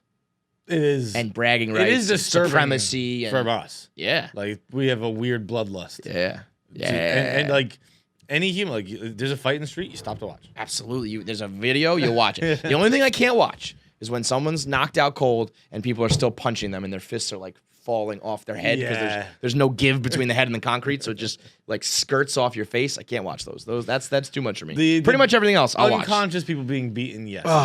Hurts. Okay. So yeah, get at us with your top five fights you want to see: fictional, realistic, historical, real, fake, animals, humans, whatever, at KFC Radio on Twitter, top 5. Let's get into our voicemails. They are brought to you by Blue Nile. You got to get you or your girl or anybody some jewelry. You want to go big, like you're doing a engagement ring, or you're just doing, a good old Christmas gift, whatever it may be. Blue Nile is the best way to buy and sell online. Because at this point, I mean, what's left that you have to shop for in person? Like nothing, really. And especially something like this, where it's like, if you're getting certified, real diamonds, real jewels that are guaranteed by Blue Nile, where you can pick out the cut and the color and the clarity. You don't need to be anywhere. You don't need to be, with some guy on 7th Avenue haggling over the price while he's like, trying to seal the deal that day to make his commission or whatever. I think I've mentioned it before during ad reads for Blue Nile, but like after seeing Uncut Gems, I have no desire to ever go to the Diamond District. No, so intimidating. Those like old school New Yorkers who were just like, Shlomo, bring it out, bring out the watch, bring out the diamond. They get the thing in their eye, and then they're looking at it. And I feel like it's way more encouraging to do it online. Like if I'm talking to a person, I feel like it's a salesman. I feel like I'm going to get ripped. Right. It's like a car guy. Be like, oh, this got this many horsepower and this many V this and da da da. Like, and next thing you know, I'm buying something that I got sold a fucking lemon. Same thing with the diamonds, because I don't really know exactly what I'm talking about. Well, Blue Nile is going to just convey it to you over the internet, and that way you're not getting taken for a ride. So if you're popping the question, you can do it all online now. Don't feel like you have to go buy it in person. If you're just getting like a Christmas present, like I said, same thing. So yeah, there's really two types of jewelry you can be getting these days. There's the fine jewelry. That means diamonds and cocktail rings and gemstone necklaces. And then there's the wedding jewelry, which is like engagement rings and engagement bands. And so you can either do the engagement or the light box lab-grown diamond fashion jewelry. So right now, Blue Nile is offering an exclusive section of that light box lab-grown diamond fashion jewelry, where the premium product line is just released in time for the holidays, and it makes a memorable gift. Blue Nile's light box lab-grown collection includes earrings, pendants, bracelets, and rings, all accessibly priced and set in 14 karat gold. You can give the gift of that premium diamond fashion jewelry this holiday season with fashion jewelry that's priced at just $800 per carat. Ooh, that's fucking legit. That's roughly 1/5 the cost of natural diamond jewelry at the same quality. So $800 a carat is the real deal. So if you're getting something for Christmas, go to Blue Nile. Celebrate love and life special moments with BlueNile.com. And KFC listeners are going to get, really, Jesus Christ, have some fucking professionalism. You and I are done. Get $50 off $500 purchases with Blue Nile when you use code KFC. That's BlueNile.com. Promo code KFC. Every order is insured. That's huge, too. You don't have to worry about it. It's like if it gets lost, that's not a problem. Dude, I remember my buddy, I think I forget when he got to the ring, but it was after hours or on a weekend, and he wouldn't leave the store without getting it insured. Yeah, so he's just kind of sitting there. Don't trust yourself at all. They were like, you have to leave, and he's like, I'm not leaving until I get notice from my insurance agent that this is officially covered. You know what I always wondered too, by the way, is if you leave a Diamond District spot, people might just assume it's just gonna get knocked over the head and fucking get your pockets run, So everything's insured, everything ships for free and arrives in discreet packaging, so it won't give away the gift. So shop stress-free and find your forever piece at BlueNile.com. Promo code KFC. Voicemails, let's go. Hey guys, first time caller here. With COVID, the second wave coming back, I think it's good to mention and bring up again that, I've had this happen to me twice now in the past of maybe a month, that I ask girls out on a date, a nice simple date, and they say, "Oh, I have COVID." Now they could have it, God forbid, but they also could be lying, because I don't see why any girl would not want to go on a date with me. I mean, that's just me. So let's be honest, it's happened to me twice in the past month. No coincidence here. Do you guys think that girls would do that? Do you think they would lie, say, "Oh, I have COVID, I can't go"? Do you think girls would pull that? I think. I want to hear guys' advice. There is a 100% chance that anybody who would say that on a voicemail is getting ditched by girls. 200% chance. 1,000% chance. Why wouldn't a girl ever want to go on a date with me? The type of guy who says that is the type of guy who girls say, I got COVID, I can't come go on a on, date. buddy. What a. That is if you're If you've got to say that, then like my point stands. Like, you know what I mean? Like if you are the type of guy who girls would never say that to, you don't have to say it. We all know it. Right. You know, it's like fucking DiCaprio doesn't have to say, who wouldn't want to go out on a date with me? We all know it. If you have to say it, buddy, it's like if you have to ask, you can't afford it. If you have to say that, you are the type to get ditched by a girl who's lying and saying she has COVID. You asshole. And where are you meeting these girls? Because if it's on Tinder, then I guess that's one thing. But if they're hearing your voice, because you do sound like someone who might kidnap somebody. Yeah, terrible so voice. if Terrible it's voice. if we're talking on the phone, run that back, Nick. Let the people hear it again with that in mind. He sounds like a kidnapper. I'd be like, you know what? I have COVID. Yeah.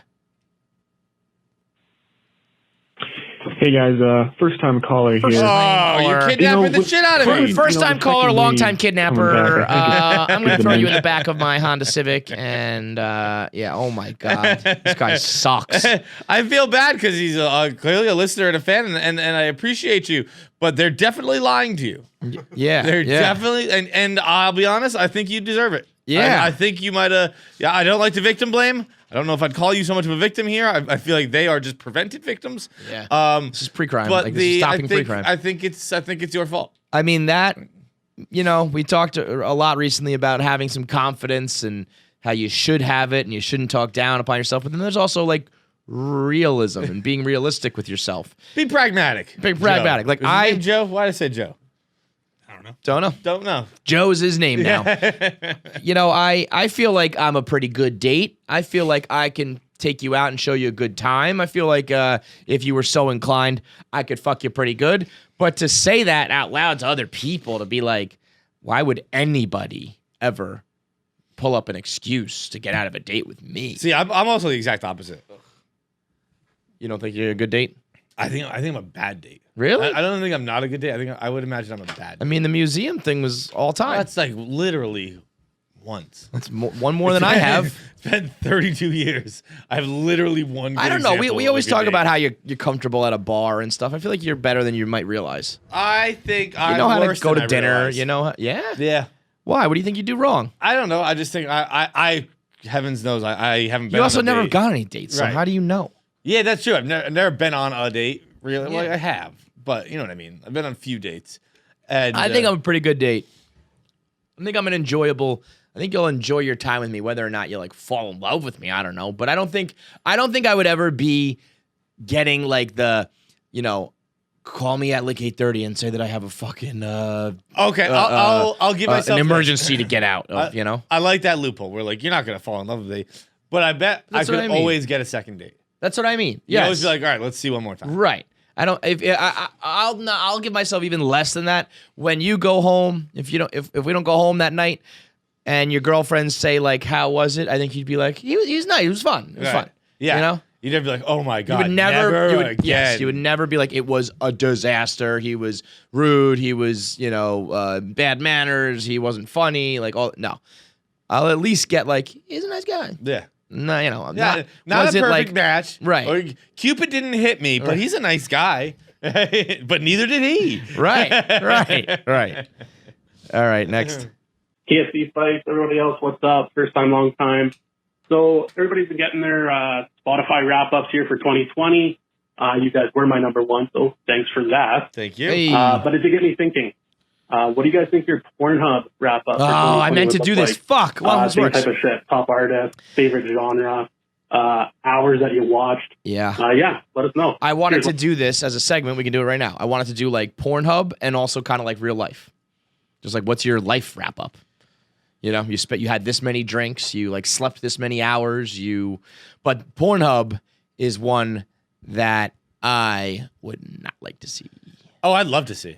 I would like to see like other people's. I would not want to see mine, and I would not want mine to be made public. I think it would be almost depressingly low.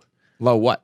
Like time spent watching. Real? Oh, well, because it's so quick. You're in and Yeah, out. be like, Yeah. all right. Yeah, I'll I'm not more about time. I'm more about like the, here's what you watch. Here are the categories that you You know, because I see that recommended for me sometimes, and it is scary. Yeah, I like it. I don't know. There was a time in my life when I was were ashamed embarrassed of it? of it. Now I'm like, fuck yeah. Like, Sometimes I think the what else you simulation's got? Sometimes I think the simulation's broken though. I got like a lot of ebony in there, and I'm just like, that's just not my jam. Also, why is it called ebony porn? That sounds very racist. It sounds super racist. Yeah. Like, It's like, do we call regular porn ivory porn?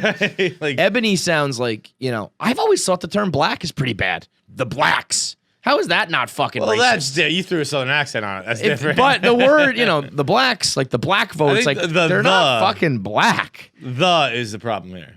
But no, yes, but black should be the problem. But it's No, the. I think black people like stop calling us African Americans. We're black. Yeah, but isn't that weird? Well, it's, They're not black. Whatever you want me to This call you. is black. Yeah, I guess. You know?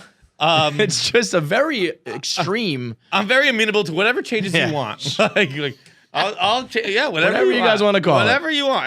Literally any person in the world. I don't even care what your name is. What am I gonna call you? Right. KFC? Sure, Fine, there done. you go. You got it. Yeah, ebony sounds sounds weird. But I think it would be depressingly low because I've had a change recently in my pornography viewing. And what I do very often is I don't even click on the video anymore. I just like put in someone's name and then just scroll their page and then scroll their page and just and let watch the little animations and let the thumbnails run.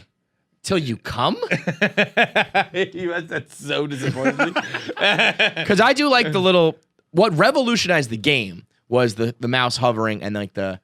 Yeah. You get well, also some I don't snapshots of what you're about to watch. No, I wouldn't But do to this. come? I wouldn't do this on a computer. I do it like on my phone. And then because then it's just that one video is on the screen. Yes. So it's a little bigger. But Gotcha. no, I wouldn't do it on a computer with a mouse hovering. But just like when like that's the one video that's up on your screen, it starts to preview. Yeah. And yeah, I've definitely come from that. You have come. What are you talking about? Why are you so surprised? From the snapshot GIF, basically. You're coming from a GIF. Many of them. Yeah. You sit there and just start cracking it while watching the same like 5 or 6 but no, slides like you rotate. So here's all right. So we were talking about Chechik earlier. So you can put in Chechik, and then it's just like, okay, Right. I'll watch a little bit of this one, I know. and then, But then it's like, 5 or 6 okay, I'll watch scenes, and it then this one, I and mean, then that is, now- you know what that is? You know what that is? That's like the ADD generation of porn. Yeah, right. Maybe that's what saying. maybe I'm a little too old for that. I feel like I kind of missed the ADHD like Ritalin era. Back in my day, those kids were still called stupid, So I feel like I'm not jumping around as much as you are. I feel like I need a little bit more than a goddamn GIF. That's like you're like the modern era. I like a story. Yes. Right? Yeah. Like, I want to watch fucking Red Zone. You want to see a drive get put together. Absolutely. I want the ins and outs, like quite literally. So that would be your wrap up, I guess. You're just watching previews. I would guess my all right, so I would guess most. I don't know because I very regularly just go to recommended for you. Yeah, it could be like I there was a time when I was always like, all right, I'm gonna watch this porn star today. I mean, I would guess Chechik's probably one. Mm-hmm. Let's if we had to. You guess. said that with such a smirk, like I guess she's the goat. Like She's I guess, probably, man. Like she probably. You know was. what I have been doing recently is almost. I think I'm getting too deep into the Pornhub game, man. I'm checking like rankings. Have you noticed rankings? I treat We're gonna have porn this, we'll do like these the new, days like college I basketball. was just gonna say a new college football show. Is Yeah. just us doing porn rankings. The AP rankings. Like I used to get when I watched college basketball. Can't believe Texas isn't in the playoff right now. Yes. Are you kidding Yes. me? And- What is the committee thinking? Not getting A&M top 4. Jimbo Fish has really turned that program around. That's how I'm going to talk about Jane Wild's butthole. Yes. When I see some of these rankings, and I'll tell you what, forever. I just said forever because I want to fuck forever, Daddy popped up on my screen.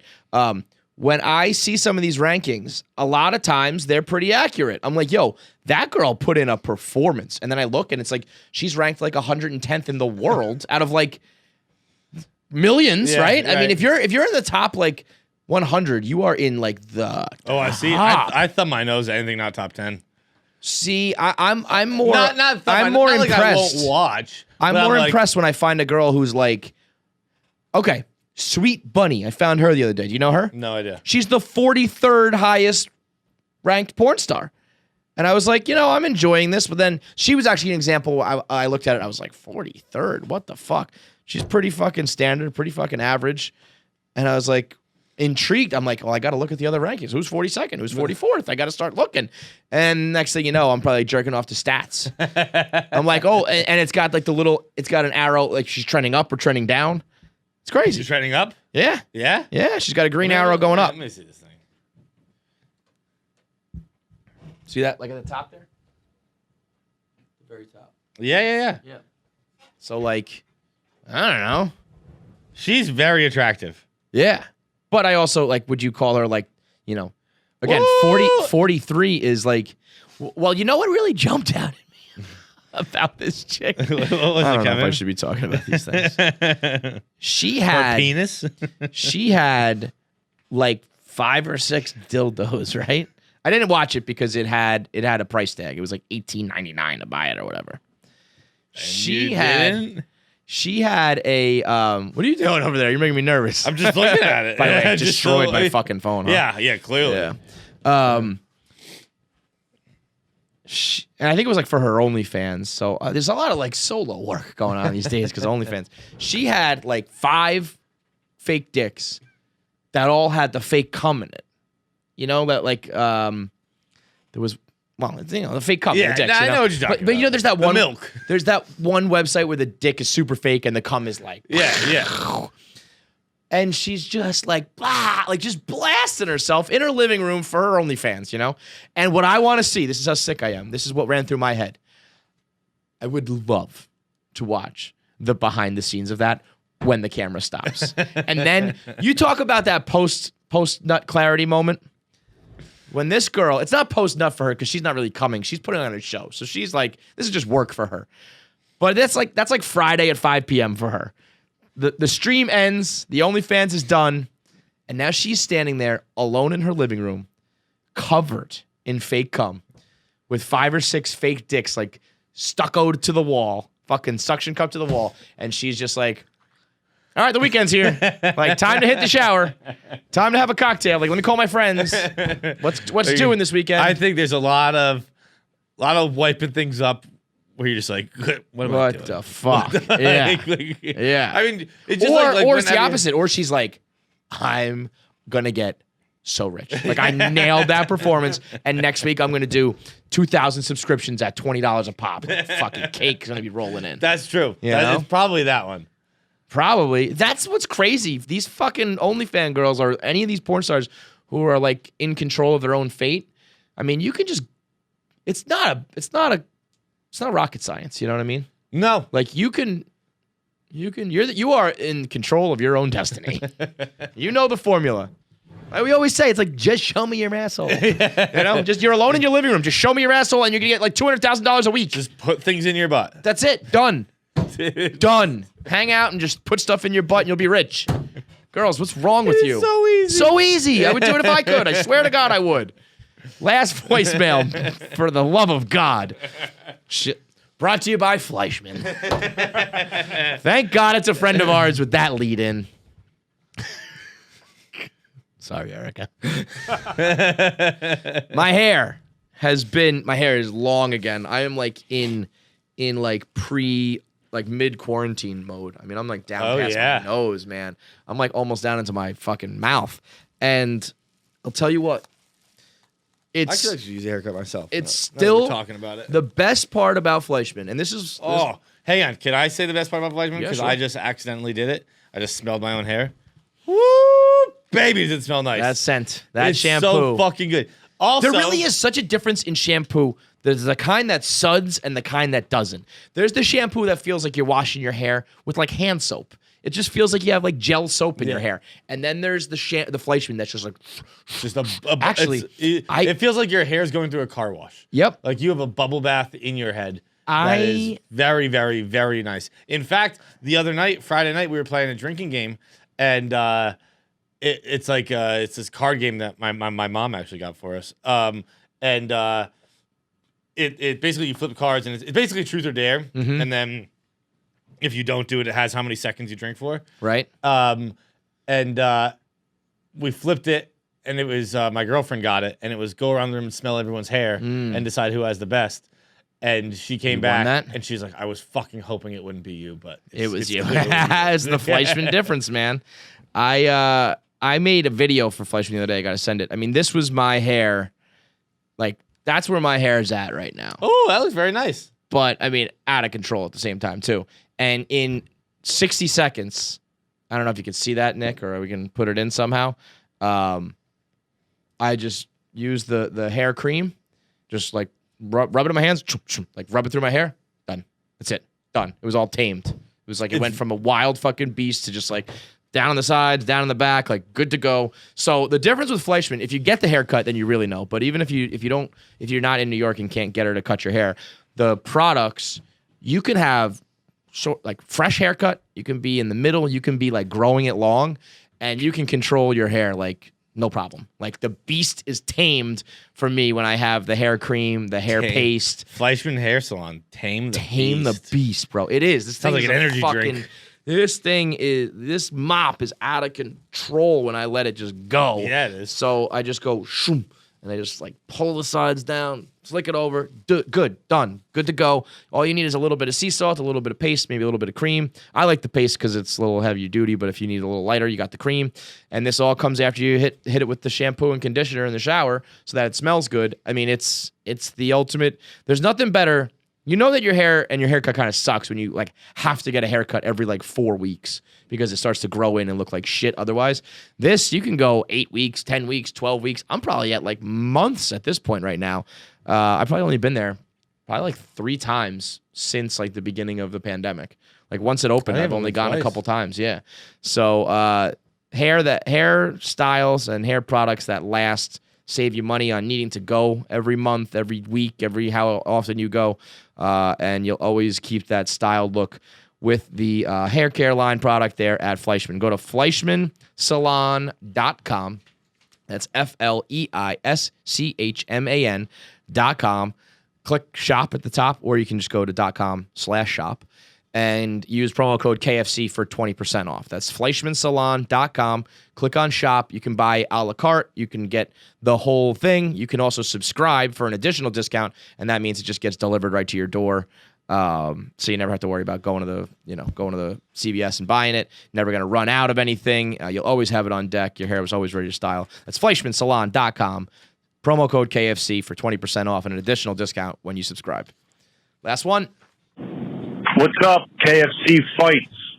Super producer BC, whoever else is there. Got a question. So, I'm a paramedic. I had a partner who's also a paramedic. You know, we're working one day after a call. We're still at the hospital, cleaning everything up, getting ready for the next call, and she's scrolling on her phone, and I see she's on OnlyFans. All right, I can see the interface. So I kind of look over her shoulder and I find out that she's on her OnlyFans account.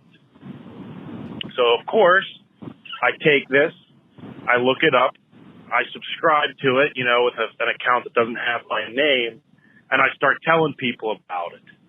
My friends, nobody that I work with, but other people from other ambulance companies that I'm buddies with, whatever. Well, it spread like wildfire to the point where the next day when I come in at work, people are asking me, did you hear about this? This is crazy. And I play dumb. I play dumb about it. Well, my work fired her for it. Now, one of my friends is saying I should feel guilty that I got her fired. I got her life ruined, all that. Where I don't feel guilty because, one, she put it up there knowing what she was doing. And 2, should just find another job or become an OnlyFans full time.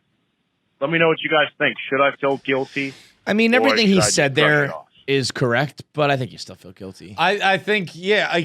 I mean, look, all you were doing was promoting a small business. For sure. If I think anybody who does OnlyFans, Asa once told me this, because I was like, can you really stay anonymous? Can these people who don't show their face or do an OnlyFans with a fake name really stay anonymous? And she was like, I tell everyone to always operate that like you will get found out because like you will get found out because that's just how it goes. Whether or not like that means your ex finds it or your family finds it or like a whole company finds it, but like somebody's going to find out. You're not going to remain anonymous.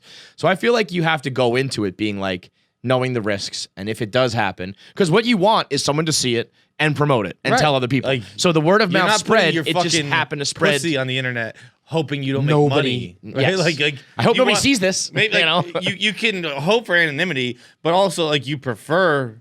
Maybe it's not even a prefer thing or a preferential thing. Like you want people to see it. So like if you're putting your naked body on the internet, you hope to make money. you want people like, to see it, right? yeah. Like it's not. Now you could get really You can't picky say, and be like- like, I hope that 99% of the world watches, and then the 1% my job doesn't. Right. But the day that it crosses over into work, I think you have to be like, well, I knew this day was coming. Yeah, or like like when you got fired from Deloitte.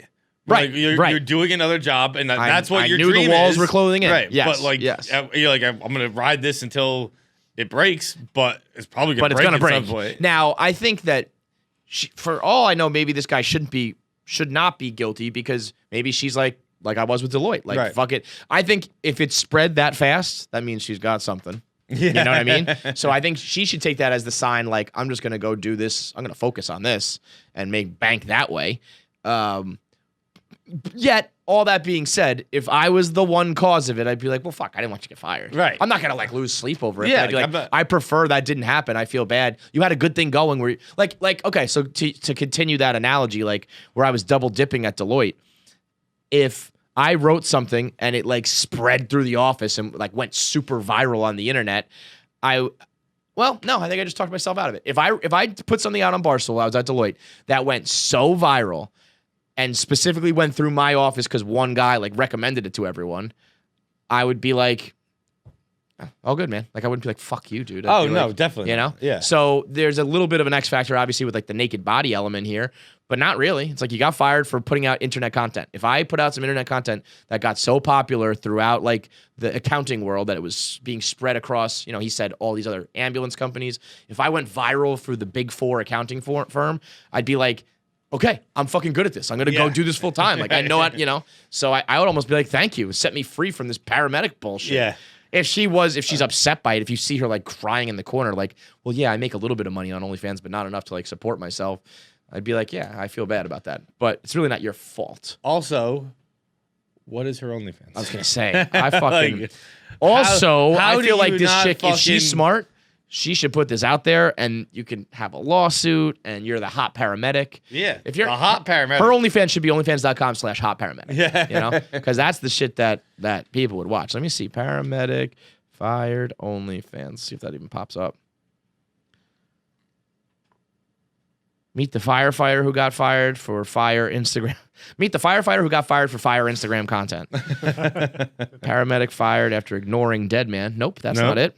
Yeah, I mean, it's not out there. But another one was firefighter claims she was fired over racy Instagram photos. And like, I remember this one, and I looked at her, and she was hot, and she has like the firefighter look. And she's more of like a bodybuilder. Oh yeah. She's But big.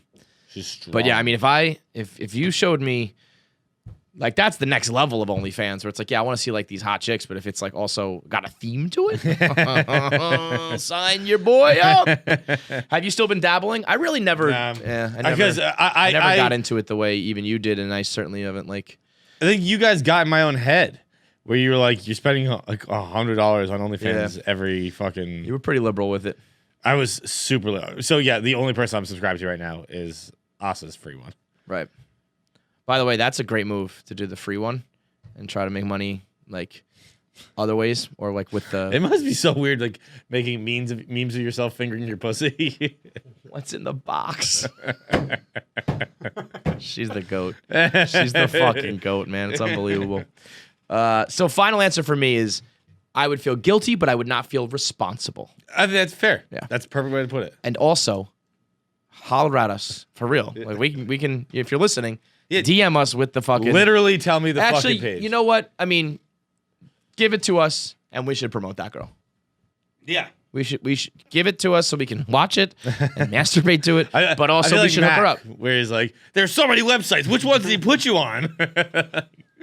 Yo, and What's also the fucking URL, dude? you know what too? To atone for your sins. It's like you got her fired, but you're about to get her a boatload of subscriptions if we Yeah. put it out there. So why don't you holler at us, man?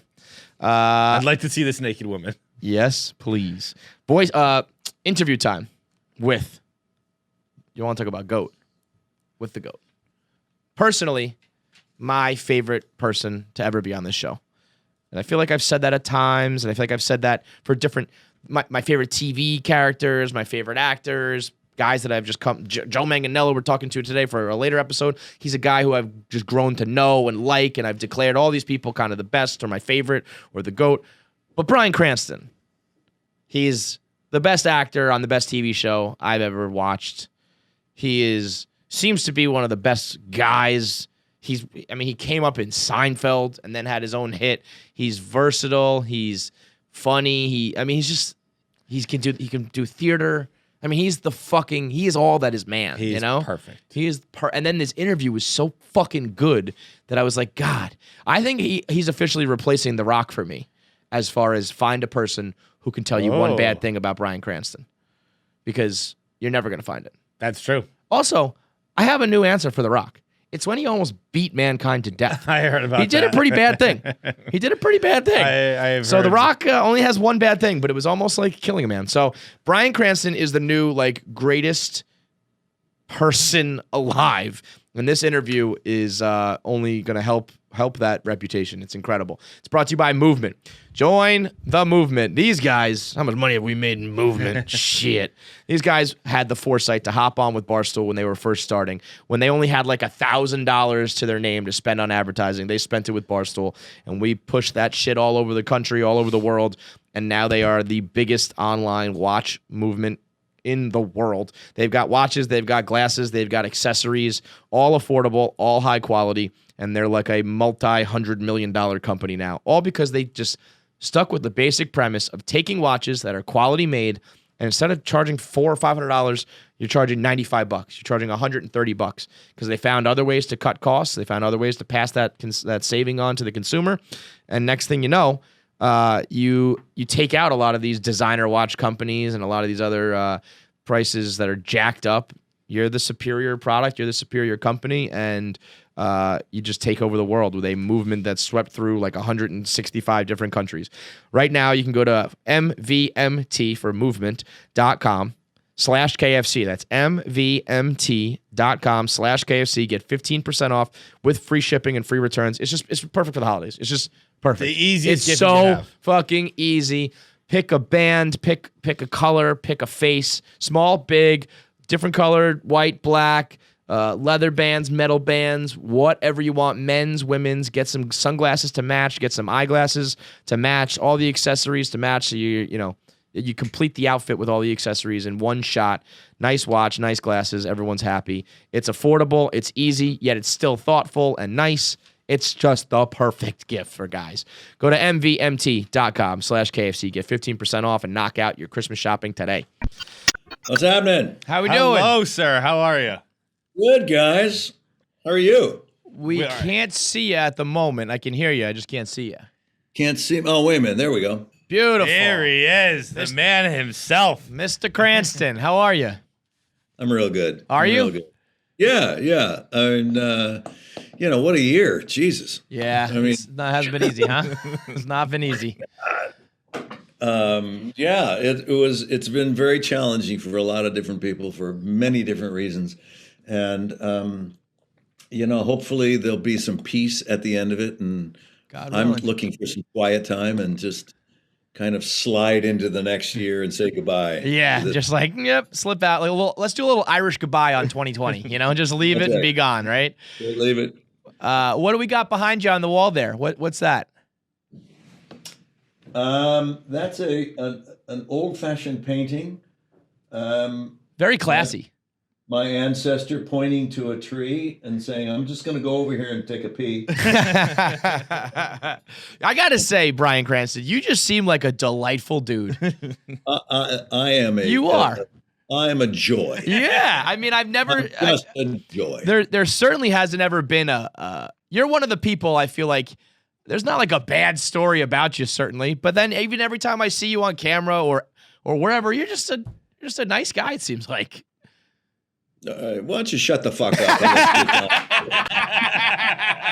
See, he's the best. He's the best. I love it, man. I got to be honest. I was nervous to do this, but now I'm like, all right, this guy's awesome. Let's go. We just watched the trailer for Your Honor, and it looks fucking awesome. It looks really, really good, and I'm not just saying that because you're on. I mean, it looks like an intense, great show, and I'm looking for one. I need one on the weekend, so I'm pumped for it.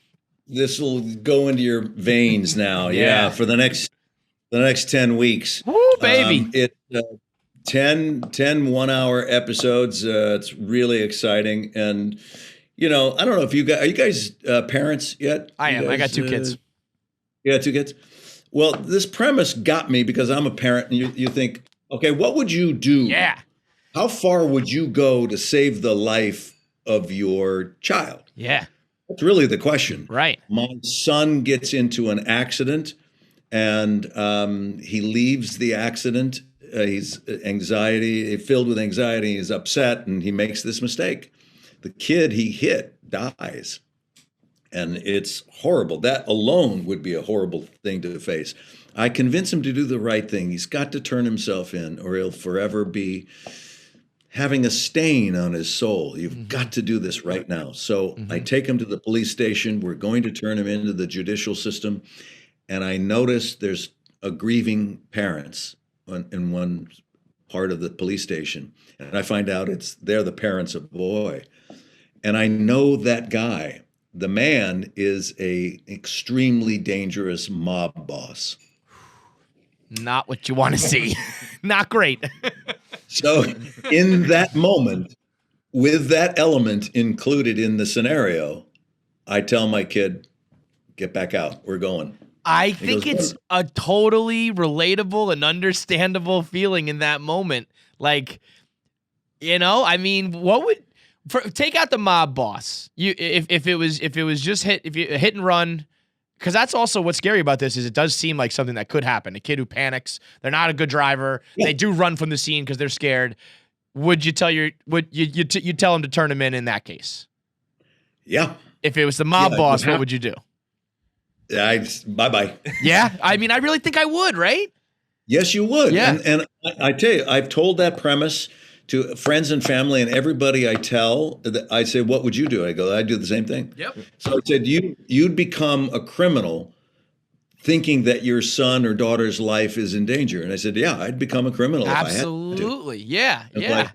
Well, what happens then is that the natural animal instinct of protection just comes over you and you say, that's my job. I got to protect my kid. I'll tell you what, you're both better parents than my mother, because my mother always told me as a child, if you get caught doing anything, I will testify for the prosecution.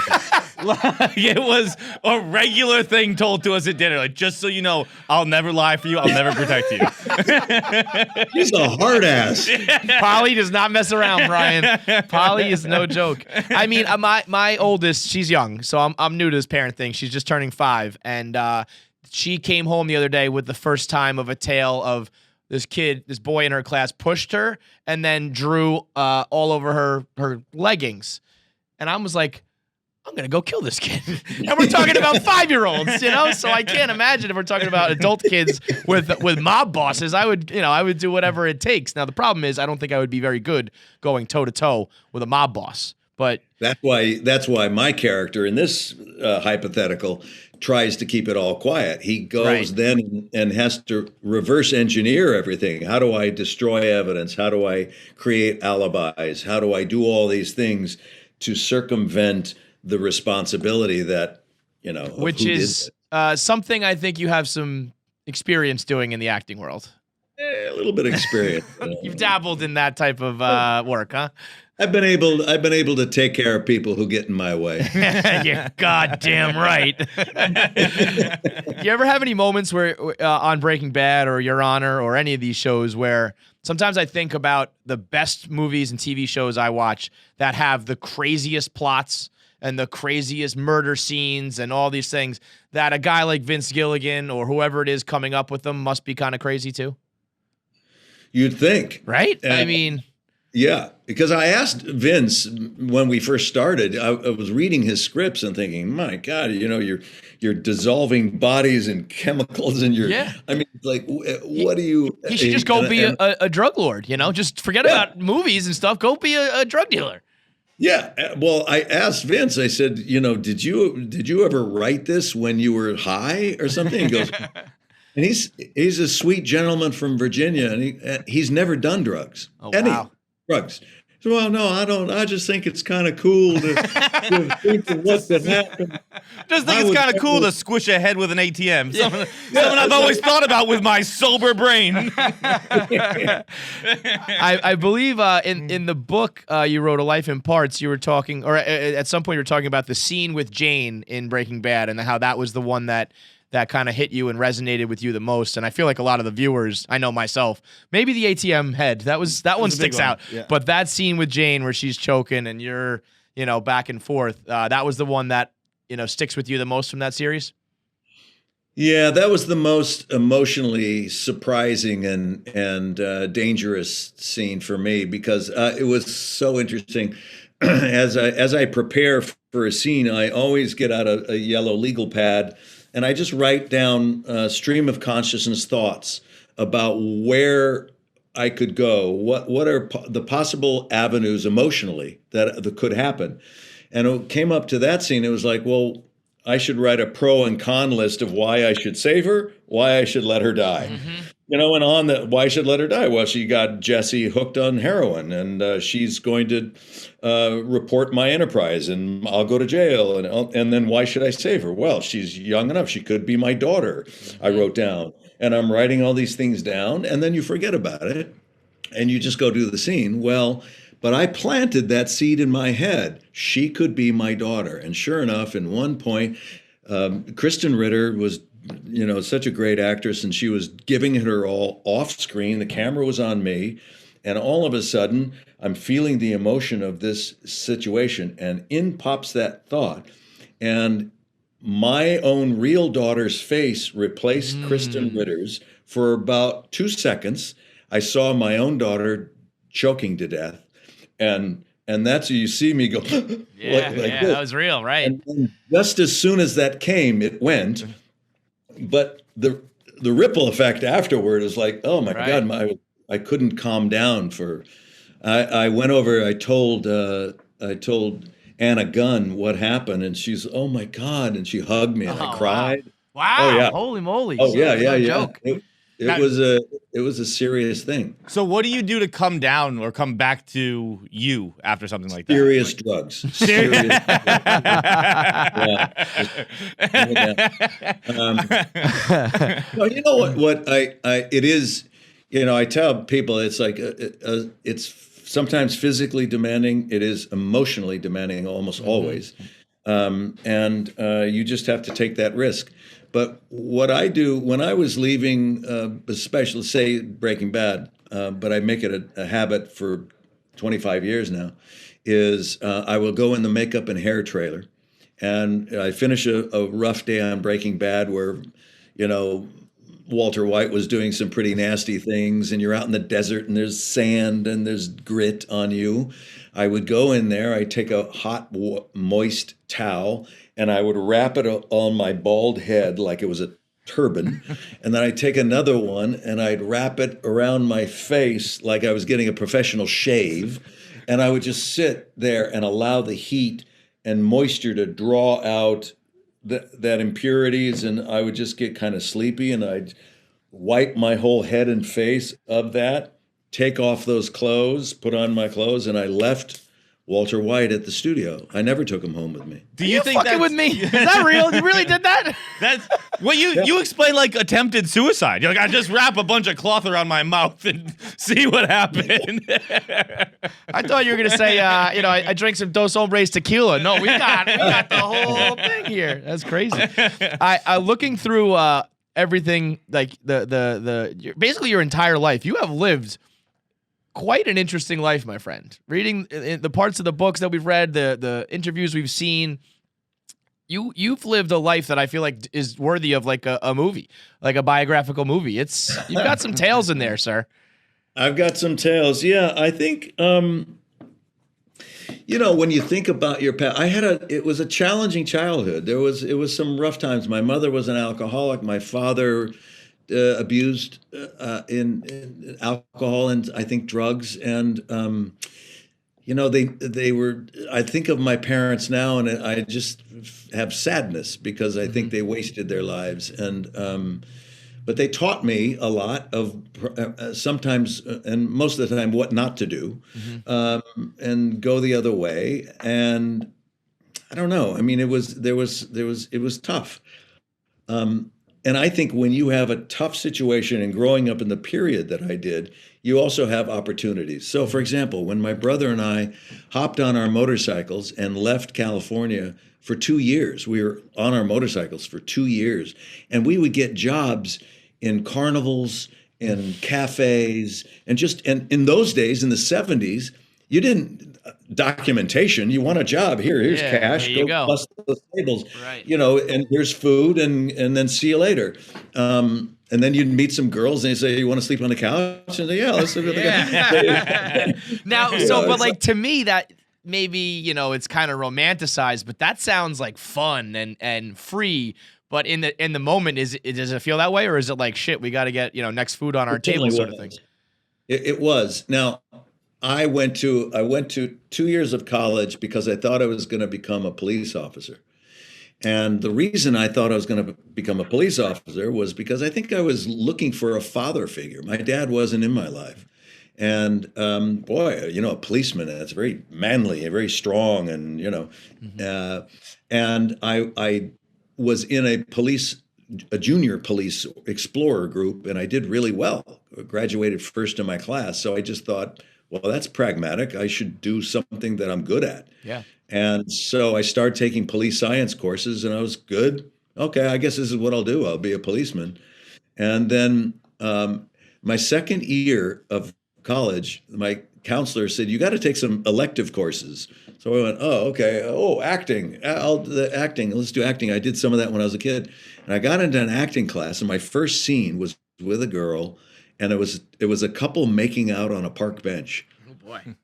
Throw you right to the fire. Let's go. And I thought, oh my God, this is fantastic. Jackpot, yeah. This is and this is my job in the class. Right. So it blew my mind, and I realized, okay, I don't know what I want to do. And that prompted the indecision of, well, I don't know if I want to be a policeman, or should I try acting? My dad didn't have success, and I don't know. And that indecision led to the 2 years of being on a motorcycle. So I wouldn't want my children to feel so confused and indecisive, but it helped me. Pretty cool, yeah. Sometimes I say I had to go get lost in order to be found. Right, right. I mean, you have so many cocktail party stories that if I were you, I'd panic at a cocktail party because I don't know which one to tell. Because and then I'd be like, well, these are all too braggy because they're all too cool. Yeah. Like I was a carny in Texas. That's you know what? Unbelievable. One of our questions is we play a game called Answer the Internet. It's if you were on Jeopardy and they're coming back from commercial and you've got to tell that one tale to the audience, and you used to tell it to Alex Trebek, rest in peace. What would be your one tale that you tell? I would probably say something purposefully boring, and just to fuck with them. Just to fuck with them, just to get the spotlight on me. Well, Alex, I thought I have a pretty extensive stamp collection. Personally, if I were you, I think I would go with losing my virginity to a hooker in Austria. But that takes too long. That's not what she said, was it, Bryan? Oh man, what a moment! That's so true. That's so true. What about I met or ran into Charles Manson before he was Charles Manson. What's that one about? That one's crazy. I was born and raised in the San Fernando Valley, just north of LA. And one of the areas that we used to go horseback riding was in the Santa Susana Pass, where the Spawn Ranch is and was. It was an old movie ranch. That's where they rented horses. So my cousin and I were going there one time. Our parents dropped us off, 11 or so, and there we are, adding us up. And all of a sudden, some younger guy comes running in and goes, "Charlie's on the hill, Charlie's on." He was so startling. I was like, "Oh my God!" And the old guy said, "Don't worry about it." We looked out the window, and about six, 7 people, men and women, jumping on horses and riding off. By the way, Quentin Tarantino got it right. When I saw that his movie, Once Upon a Time, man, it was right. That's what it looked like, and them riding off on horses was like, oh my God, I'm having deja vu. So we get our little horses that are ready for the glue farm and just only want to walk. Yeah. And we're walking along the trail that you go out on, and about 20 minutes after we leave, we see a trail of horses coming back slowly. And the trail is probably 8 feet wide, so there's not a lot of room. Mm-hmm. And the horses come back, and there was a guy in the middle who was not holding his reins. The guy in front of him on the horse was holding his reins. And this guy was undulating to the movement of the horse. He was barefoot and scraggly, and he had black hair and black eyes and a beard, and he was just like spaced out of his mind. And my cousin and I riding by and looking at him like, okay. It felt weird. Yeah. And as soon as we passed, my cousin who was in front of me, she turned around and said, "That must be Charlie." And I said, yeah. Right. So then fast forward, I think it was 2 years later, and all of a sudden we're seeing on the television, Charles Manson at Spawn Ranch was arrested. And we're like, That's a crazy one. I didn't realize he was that well known for that long beforehand.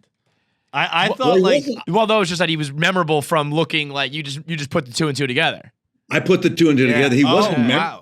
Okay. Only to me, because they made such a thing of Charlie's on the hill. Right. And here comes this guy. I zeroed in on him, and it was like, ooh. Yeah. And then so when I saw his face again 2 years later, I went, that's the guy. That's a face you don't forget. Pure Wow. evil was looking you in the eyes. Yeah, that is as creepy as it comes, man. Yikes. Who knows what would have happened, man? Yeah. Yeah, I mean, good thing you ran into him 2 years early. Not, you don't want to run into him in his peak, right? Yes. Out of all your success, what sticks out to you the most? You've had several iconic roles in a way, big ones, small ones. I mean, people will know you as Tim Watley. People will know you as from Malcolm in the Middle, Walter White. Yeah, I love The Upside, by the way. The Upside is one of my favorite movies of all time. I mean, everything I've really ever seen you in, I feel like, is truly memorable in a way. What's most memorable for you? Wow. It's so different. I go through the phases of it. So I live through something and then I let it go. I live through it, embrace it, make love to it, and then let it go. You dog, you. Just You just like hit it and all quit it. Just like all the women in my life.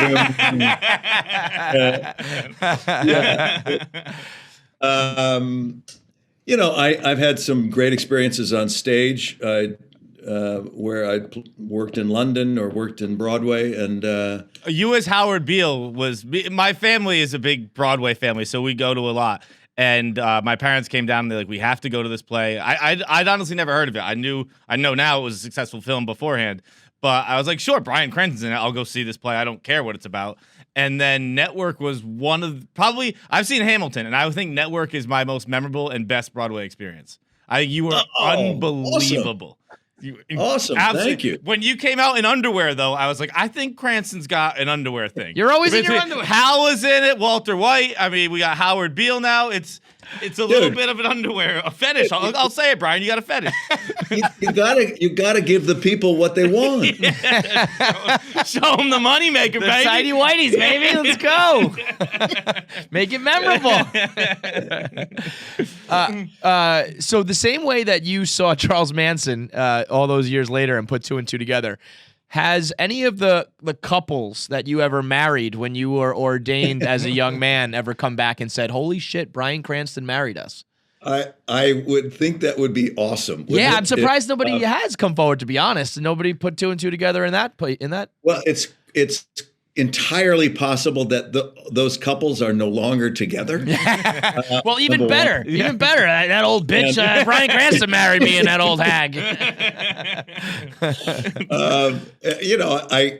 I do think, wouldn't that have been fun during Breaking Bad or something, or even Malcolm in the Middle? Like, yeah, I think Malcolm's dad married us. right. Do you think Walter White married us? Oh, stop it! You're drunk. You're drunk. Speaking of Malcolm in the Middle, I have a question. If this tweet were sent to you, how would you reply to it? At Bryan Cranston, your acting is just awful. Sorry, but it is. How would you reply to that tweet? I say, Mom, Frankie, don't write to me. Frankie Muniz got that tweeted at him once. This is back in, I don't know what year. And he replied, "Yeah, but being retired with $40 million at 19 has not been awful. Good luck moving out of your mom's house by the time you're 35. Pretty great response from your co-star. That's a pretty cool response. We just had a Malcolm reunion for a charity where we read the pilot episode again. It was great to see everybody back on and participating. It was sweet and sour. It's been 20 years since Malcolm premiered. Wow, Really? Is that making you feel old? Yeah. That was the first show my family and I watched together. Huh? Like where my parents would call it. I would watch Seinfeld when I was younger, but this one had my siblings too, and we'd all we'd come in and we would watch Malcolm in the Middle. That was our family show. Awesome. When you got that, did you think that was it? Like, okay, this is my role. This is my iconic role that I'm going to land for my career. Did you ever anticipate having a second one, especially such a change in gears? No, but see, that's the whole thing, is that if all you're thinking about is trying to tell stories and move from one to the other, you're not thinking that you're entitled to anything. Mm-hmm. The business doesn't owe me a thing. Right. So anything that comes my way, I feel very fortunate, but I don't expect it to. I don't expect something to come my way. So by virtue of that, you just do the work. Mm-hmm. Just do the work. I try to tell high school and college kids this. If you're really interested, if you have a burning desire to be an actor, then just do the work. But you're all in. This is your life. It's not, don't say, I'll give it 2 years, because it won't happen. You have to be ready and willing to accept the life, whatever it's going to bring to you. It sounds easy. Yeah. And also be an unbelievably talented actor. Do you watch Better Call Saul? Do you keep up with the spinoffs and the rest of the Breaking Bad world? I am up to date on it. I can't wait for the final season. I'm very excited to see what happens and what they do with it. It's such it's got to be cool to be able to watch it as a fan and, to be a part of it, but then also get to be just like a viewer of it, right? Exactly right. Now, Vince Gilligan is a dear friend of mine now, and we're seeing them this weekend, actually. And I always tell him, I said, don't slip. Don't tell me what's going on. I don't want to know something in advance. I just want to be a fan and watch the show. I would love to know. So not with you on that. I'd be like, tell me everything. I was hunting for my Christmas presents as a kid, and I'd be plying Vince with alcohol, or I guess not weed, he doesn't smoke it, but I'd be like, come on, what's coming up next? And then I'd He does drink. He loves bourbon, so you can get him. Right, there you go. Yeah, no, I would love to know. Give me all the secrets, There's no sibling rivalry there? Like, you're not kind of hoping it doesn't do so good, so people remember Breaking Bad as the far superior? No, again, that's ego. If you're thinking about awards or status, or that's ego. And Yeah, I know, and you should have a big one, Brian. When I'm interviewing big-time Hollywood actors, I'm exclusively thinking about ego. Always ego. You're the exception to the rule, I believe. Well, if so, then that's the way to live, because I don't have any anxiety or I don't have any jealousies for anyone. It's like.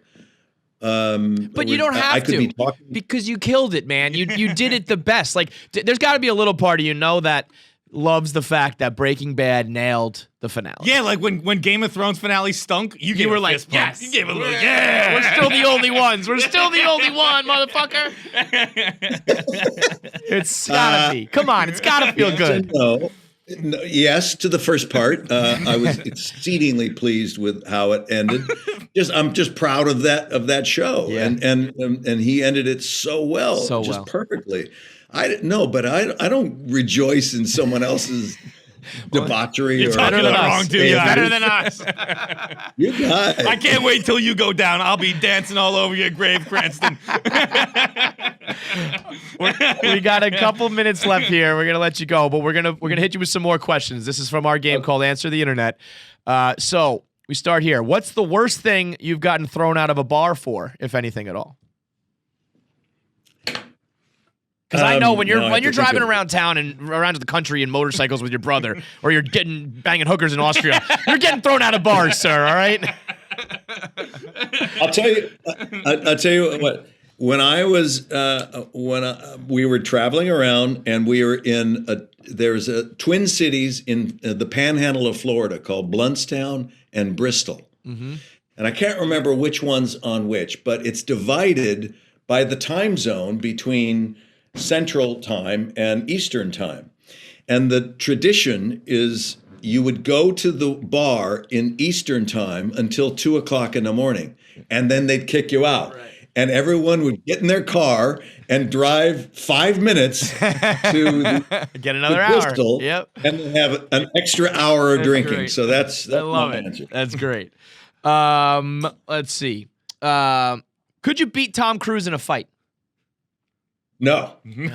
I'm so happy to hear hear no. that. Yes, thank you. You know how many people say yes because he's a little bit shorter than average? He would beat the shit out of you, Brian. Oh, he beat the living crap out of me. That dude. I love Tom. I was fortunate enough I was in a movie with him called Rock of Ages. Right. And I thought he did a terrific job in it. But man, I watched him work doing his musical numbers.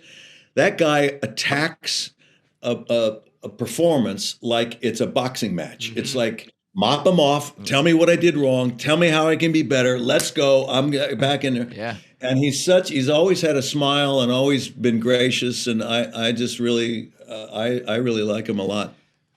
Yeah, and he can kick my ass. You had a little experience doing LBJ. So the question here for you is, would you rather be the president, the Pope, or in charge of North Korea? Gosh, I guess I would rather be another president. I was number 36. Who's your favorite president? Lyndon Johnson is my. You got it. Partial to the Johnson clan. I met a lot of their family, and it was fun to play. What a character that was. Did you see that play? I did not see that one. I apologize. I did see the New Deal though with Brian Cox. That one was very good. Wow. Okay. I thought you were going to agree with me that the New Deal was also fantastic. But it wasn't called the New Deal. It was called the Great Society. That's right. It was the Great Society. Wow, you really botched it, John. Botched it. All right, last question then. If there were stats available for every aspect of your life, which stat would you want to see?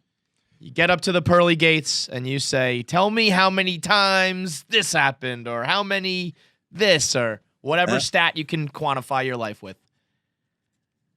How many people did you love in your life and loved you? Oof. What else is there? God, you're so cool, Brian. He's just a great guy. He's just a great fucking guy. He's just a great fucking guy. You're bringing me up to your level, and I love it. You gotta, once this whole acting gig is done, you gotta go on to like motivational speaking or something. Because Brian, am I feeling good right now? If I could tell you how many stupid, meaningless answers we've gotten for that very question, how many beers I drank, how many joints I smoked, and Brian comes here saying how many people loved you. It's like, fuck yeah, man. That's what it's all about. Well, I'm glad I could raise the bar for you guys just a little bit. I know that when we say goodbye, you guys will drop back down to your low level. You really nailed us in a half hour there, huh? Wait, before we go, one thing. I have a friend, a coworker here, who is adamant that Walter White is actually still alive. Can you do me a favor and just dispel that myth right now? I'm sorry. I think there's something wrong. You son of a bitch, Cranston. Your Honor is out. Your Honor is December 6th on Showtime.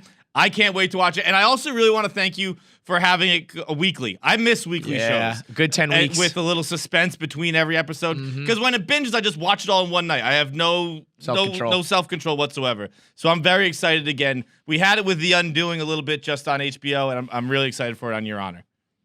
Great. Thanks, guys. I appreciate it. Thank you very much, Have a good Brian. one. Bye-bye. All right, guys. Be well. You as well. What a guy! All right. I mean, Cranston he lives up to it in every sense of the word. I mean, it was funny because the interview started right moments before the interview. You're like, fuck, I'm nervous. That was the first time I've been nervous in... I mean, I don't even know. It's been a while since I've been nervous to talk to somebody. He was it. And it made me I wasn't I was nervous. I'm always a little anxious to talk to someone. I'm nervous in the sense of at this point I know we're not going to like bomb where it's like the Chris Farley show where you're like, you know, but I'm like, this is an opportunity. Like I need this to go well because otherwise people are going to be like, oh, you kind of squandered a chance with Bryan Cranston, you know? So I was more nervous like let's make sure we knock this one out. And then when I said that and I saw you got nervous, I was like, fuck, I should have said anything. Should have kept that to myself. I wasn't not nervous. It was just like anything. You weren't thinking about it. I had anxious. I was anxious about it, but it wasn't like, holy shit, like this is the AAA plus listener. Right. And then I got nervous, and then it was clear we were both pretty nervous, but you in particular when you were like, you kind of did like the video we've tweeted where it's just like, and Emily's like, you're great, like you're awesome, and there was like a little bit of rambling, and he just goes, oh, will you shut the fuck up? Yeah. And it was from then it was like, all right, we're off. Well, you know what it was? I was gonna say I had it all concise. I wanted to say there's no scandals or any bad thing with you, but I thought that's kind of like I feel like you could be like, yeah. No kidding. Like, I'm not a fucking rapist or something like that. So I was like, there's no bad stories about you because I should have just said it, you know? But I was like, maybe he'll take offense to that. See, I was nervous. I was like, so my point was that, you know, you've never read a bad story about him. He certainly doesn't have any, you know, bad, like criminal behavior or anything. But I started to like, you know, get in my own head about that. And then, when he was just like, well, I'll be an asshole right now to set you at ease. It was perfect. A perfect beginning on his part because he's a pro. And then he's just got great stories on top of it all. It's unbelievable. Unbelievable amount of great stories. Wrap it up here with an interview with another comedian, another guy of ours who we hold in extremely high regard, Gary Gulman, who is the stand-up comic responsible for The Great Depresh, which is one of the most hilarious and poignant stand-ups you'll ever watch. If you haven't seen it, go watch it this second. Right. Stop the podcast. Before the interview. Actually watch it before the interview because then it makes a lot more sense. And if you've had deep depression issues, you got to watch it. If you've ever had a moment where you've just felt down or a lack of confidence or whatever, Gary Gulman is that dude. He's found a way to make it funny and relatable and teach you a lot about all of it in this special. It's incredible. And the interview was no different. It's brought to you by Guideline. Offering a 401k sends a great message to your employees. The best. It's like the message that Gary sends in The Great Depresh, you know? He's letting you know that you're not alone and that, you know, he's got your back and that there are brighter days ahead. That's what a 401k can do for any employee at any level business. You think that maybe it's only got to be a big corporation or a monster partnership or Fortune 100 to be able to give out 401ks. Oh, no. Small businesses can do it too, but it's a lot. It's hard for small businesses. They got a lot on their to-do list. So finding an affordable 401k program for your employees, not easy. That's where Guideline comes in. You can cross it off your list, start saving with ease, start helping your employees save, and put forward, you know, the message that you're a real business and that you're going to attract real talent, people who want to have a retirement plan and a 401k for the future are going to pick your company. And next thing you know, you're getting real talent and you're growing the ranks. Next thing you know, you are a Fortune 100 company. So 100. yeah, that's the top. That's the good. They provide easy and affordable plans for small businesses and startups, whether you are offering employee retirement plans or you want to change your current retirement benefits. They will design the plan to fit your company's needs. You can get set up in as little as 10 minutes. No startup costs, no added investment fees. Monthly fees start at only $39 plus $8 for each employee. So we're talking about, chump change. And they will integrate it with with all the popular payroll providers. For a limited time, you can go to guideline.com/KFC, tell them that KFC Radio sent you, and you get a $100 gift card when you start your 401k plan with Guideline. That's guideline.com/KFC. You got to start the 401k for your business anyway. You might as well get a $100 gift card when you start. It's guideline.com/KFC. Tell them that KFC Radio sent you. Hey guys, What's up, man? how are you? Look at that hair. Wow. Woo! Holy shit. How you probably haven't cut it since the Great Depresh. Wow, that's some flow. Oh, I haven't cut my hair since 2019. Wow. Really? Yeah. That's a whole change in lifestyle, man. You got the ponytail, you got to be able to do it, you know what I mean? You look like a guy like you're a barista now or something. I was a barista when I was first starting out in comedy when I was about 25 or 26. That was one of my many part-time jobs that I had to keep my comedy career afloat. Right. Like a barista in the sense, like when I think of barista, because I don't really drink coffee, so when I think of barista, I think of someone who's doing all the fancy shit with the cappuccinos, or is a barista just like a Starbucks employee? Yeah, I was a Starbucks employee. I could really tamp an espresso. Yeah. Well, I appreciate you doing this. We got to give a shout out to Michelangelo. He's actually the one who made the connection. Do you know him, or you just saw like his videos and you liked he was doing something? Yeah, I followed his videos and his activism, and I really liked him on Twitter. I've never met him though. I mean, I haven't met so many people that I've been contacting through this pandemic. Yeah. Yeah, it's weird. It's like, and really even beyond the pandemic, like the internet, it's like you can be almost full-blown friends with somebody, or maybe even know more about them than their real life friends do. Like sometimes internet friends are better friends than real friends. Yeah. I mean, the nature of the podcast is that you tell perfect strangers your deepest and darkest secrets. Yeah. And they have so much, and sometimes my friends will listen to these interviews, and I've known them for 30 years. They'll say, I never knew that about you. I said, well, we were too close for me to share that. Yeah. Perfect strangers will know it all. I don't know. I get in here, I get in front of the microphone, and it's honestly like, it's my therapy. Like if I didn't do a podcast, I'd probably have had a meltdown by now. No, I agree with that.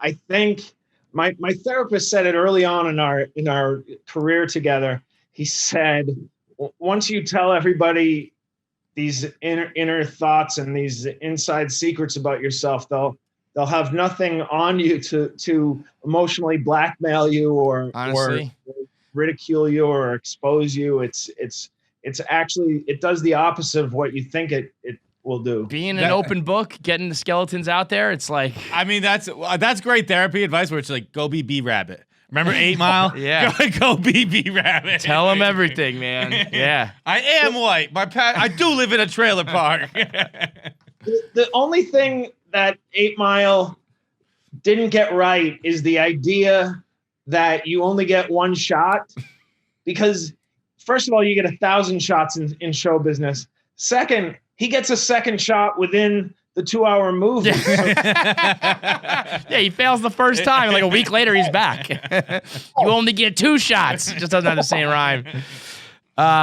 Well, I feel like anybody who has ever seen the Great Depresh can relate to it on some level. And, we always joke and talk about how, we got our own issues with self-confidence or whatever it may be. And if you do have any of that, it is like it's like a required reading type of book. It's like one of a the Bible. best stand-ups I've seen, and But it's, I don't but it's know like how. so much more than I've that, made you know? so many people sit down and watch it with me just to be like, Gary's saying it better. Yeah. But this is what I want you to think of me. Right. Like, this Yeah. is how It's not it even, is. you know, you can see plenty of great stand-ups that make you laugh, but the Great Depression is like, this is going to change how you view things, man. It's important stuff, I feel like. Oh, that's really nice to hear. I mean, I would like to take credit for having intended to open up a conversation or make it easier for people to talk about this. But really, the only thing I knew how to do was sort of make jokes, write jokes about my experience. And what I've learned over the years is that you can get really specific and connect and have people resonate with it even better than when you speak in broad terms. There are so many people who have approached me and they had completely different lives, different backgrounds, were women or people who didn't play sports and they connected on this. And so I think I guess it's just a byproduct of putting yourself out there and being honest that people will connect in that way. But that really means a lot to me that you guys, because you're young and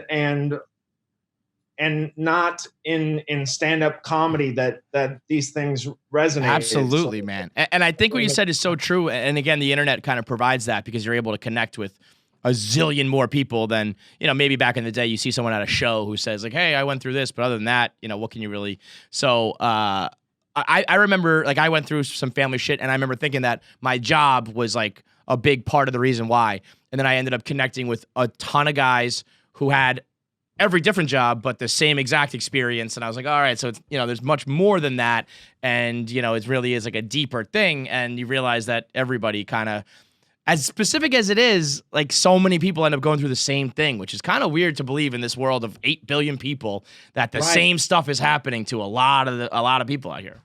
Right. And the other thing is that no two depressions or any type of mental illness is alike, but there's enough overlap in the experience and just the overall feeling of it. And I was frustrated for years in not being able to really get exactly how it felt, not finding the right analogy or the right story. And what I've learned, another great lesson, is just say what you're feeling, and the ideas and the tone will come across, and just it's enough to be out there and saying it as best you can. Right. And at the very least, you'll feel better. I mean, I had no idea that eventually I'd put these jokes on television. I mean, yes, it was always a dream to be able to monetize my mental illness, but That's every little boy's dream. but initially it was enough that I was able to get 100 people or as many as 1,000 people to laugh along with these stories, and then luckily I had a manager who could see beyond the jokes and say we should pitch this as an idea, and he brought me together with this guy, and you've probably seen his work because he did the Doc and Daryl 30 for 30. Oh, yeah.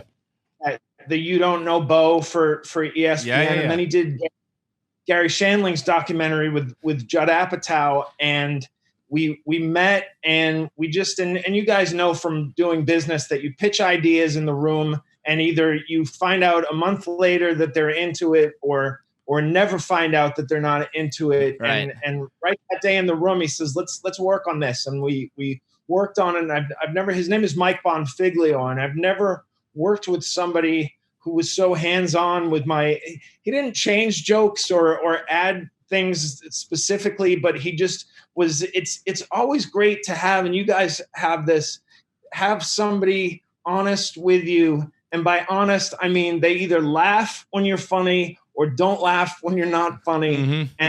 and you get an idea. Well, this can work, or this will at least be interesting. So I'd never collaborated so extensively with somebody, and it was really I couldn't have done it without him, and also my wife, who I sort of collaborated on my recovery. She used to go to all my psychiatry appointments, and she would do research.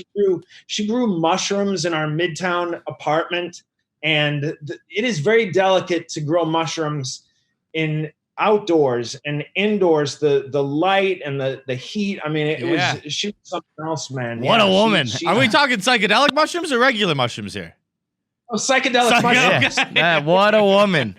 Both would have been impressive. But You know how many guys out there could come home and be like, babe, I'm on mushrooms. And he'd be like, are you fucking kidding me? You're in the doghouse. She's out here making them up for you, man. That's great. You need that. Yeah, and they're freeze dried. So when we connect, if you're into that, I could bring some. I was always I was always too afraid, having read stories of Syd Barrett from Pink Floyd not coming back from his trip. So I've never taken them, but I've heard their quality. I've only started probably last year, and it's not a regular thing. Wait, hang on. So she grows them, but you haven't taken them? No, because here was the thing. At the time, I tried to get into a mushroom study, so that they were testing the use of psilocybin mushrooms in micro dosing as an antidepressant, and it's very promising. It's successful, but I wasn't able to get into that treatment test because I had electroconvulsive therapy, and they didn't know what the interaction would be, or whether I was recovering because of the ECT or the mushrooms. So I wasn't permitted in that test. So I didn't trust our skills as technicians, as lab technicians, to give me the right dose, and I was frightened. But as far as one of those gift of the magi labor of loves, it was the thought really that counts. Really, it's so thoughtful. Right. That must be such a tough. It's one thing to collaborate with your wife in your recovery, and then collaborate with a guy who you said you didn't know, right? In such like an intimate special with Mike. Yeah, that had to be really hard. So true, but I will say one thing, and this is such a great thing to know about comedy. If you share a sense of humor with somebody, so that when he got there, he noticed this picture of Chris Elliott in my collection of pictures of comedians, and he said, "You like Chris Elliott?" And I said, I'm obsessed with him. I've memorized everything he's ever said. And so we just started going back and forth, and he wasn't a poser. He's the real deal. Yeah, his knowledge was as extensive as mine.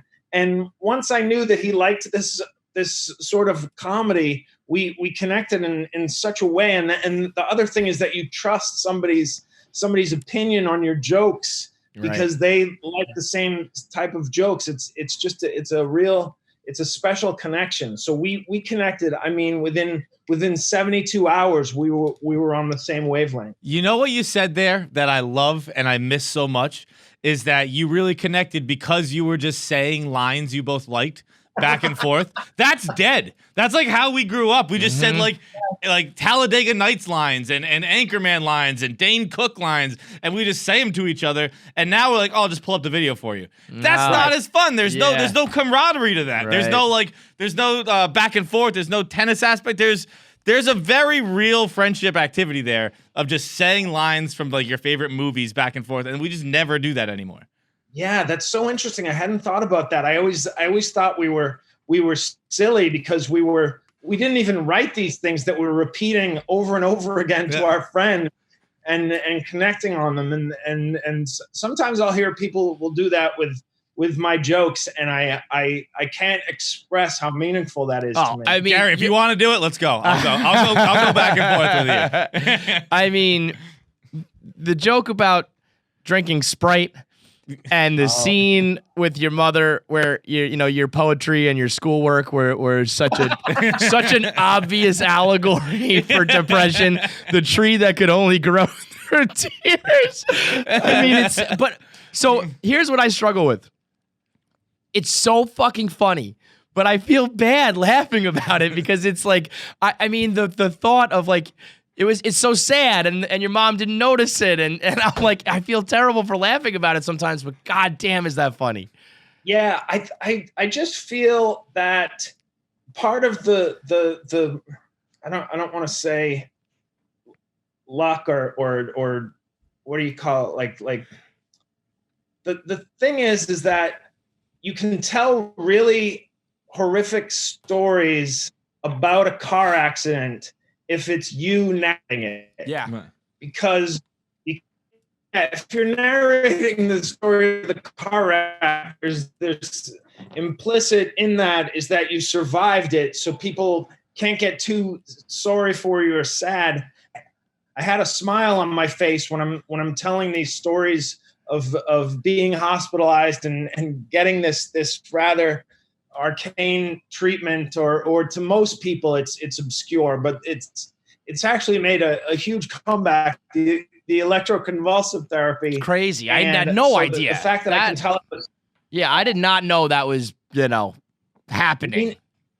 Yeah, my doctor had recommended it years ago, and I was so horrified from seeing One Flew Over the Cuckoo's Nest when I was in college that I dismissed it immediately. And then I got desperate, man. I had been 2.5 years without really seeing the sun, as it were. And I said, well, I've tried ketamine, and I've tried these other drugs, and I've tried these other methods of treatment. And so I want to get my life back. I want to get me back. And so I was ready to try it, and it worked really quickly. And it was dramatic. I mean, I had anxiety that was making my life unbearable. It was torture. And within 3 treatments, which took a week, it would be every other day, that the anxiety was knocked out. And I was so grateful for that. Crazy. How are you now? Where are you at? Like, is that something that's ongoing, or is that? Yeah, I mean, I look at it kind of the way a recovering addict or alcoholic would look at their recovery. I feel like I'm in recovery, but it's going on. I feel like my recovery came into view in October of 2017. I can remember just having hope and optimism and not very grand ideas. I just said I can continue to do stand-up, and I don't know if I can make a special, because my hands were shaking so much whenever I would perform. My lip was so raw from biting it all the time from nerves. But I gradually got better, and by that, so that was October of 2017, and then by December of 2018, I had performed this 1.5-hour long sort of one-man show for the executives at HBO, and they bought it, and then we shot the special in June of 2019, and then it came out in October of 2019. So that's a 3-year recovery, sort of a remission, if you look at it that way. How did you do Tourgasm? That's earlier. That's like 2005-ish, probably. Yeah, right? that was 2005, I think. I mean, it was one of those things where I had to go and do the shows at night so I could kind of pull myself together for 20 minutes, and then I would just go back and sleep until I had to be on camera again. I took so many naps and just avoided, and I isolated. I mean, that's the thing. Some people can't sleep. All I wanted to do was sleep. Mm-hmm. And I think one thing that is common with depression is that you isolate and you want to be away from people, and that's exactly the wrong thing to do. It's really helpful to even if you're just. I remember at the beginning of 2018, just sitting with my best friend, and this was my best friend since we were in 5th grade. We would sit together in 2017 and watch the Celtics games pretty much in silence. We'd make a comment here and there. Those are the best friends. Yeah. Comfort and silence. Yes. And or we would ridicule somebody we went to high school with. That always plays. Yeah. For something they did 30 years ago. But other than that, we were pretty much silenced. But it was such a great feeling to get out of the house. And I remember keeping track of the things I would do during the day. And I mean, when talk about a meager to-do list, it was like walked my dogs, went over to my friend Will's to watch the Celtics, and went to the Whole Foods for coffee. I mean, that was the extent, but it was so much more active than I had been even a month prior. So right. it was that I always loved that movie with Bill Murray and Richard Dreyfuss called What About Bob? And they sort of, I mean, they mock the guy's book that is called Baby Steps, but it really is effective to slowly and gradually work up to doing things like I became a runner again and wow. Started going to the gym and stuff. But at first I was just going on these long walks with my dogs where they would be like, can we pick up the pace a little bit? Because we're dragging you along. So you said that even on Tourgasm, you were really that bad. So you were, and it was what, 10 more years until you really decided to seek help? I would say that I wasn't as bad as I got in 2015 through 2017. I was never that bad in my life. That's what was so scary, because I had kind of learned to live with a low grade of depression. It's something that medically it's called dysthymia, and it's kind of a low grade of depression, and it's painful, but you can do a shitty job of things. You can muddle through, and you won't get any joy or relief and things that normally would bring you some lightness or optimism. They have no effect on you. So I was able to do a really half-assed job of Tourgasm, and I was a strong enough comedian based on the 3 or 4 months a year where I would have a short break or just, it wasn't even a remission, because I still felt shitty, but I was productive. Mm-hmm. And that's what a lot of us are. We're happy to just have that sometimes, that we're getting our work done and we're able to maintain our lives and our relationships, but it's at a low grade.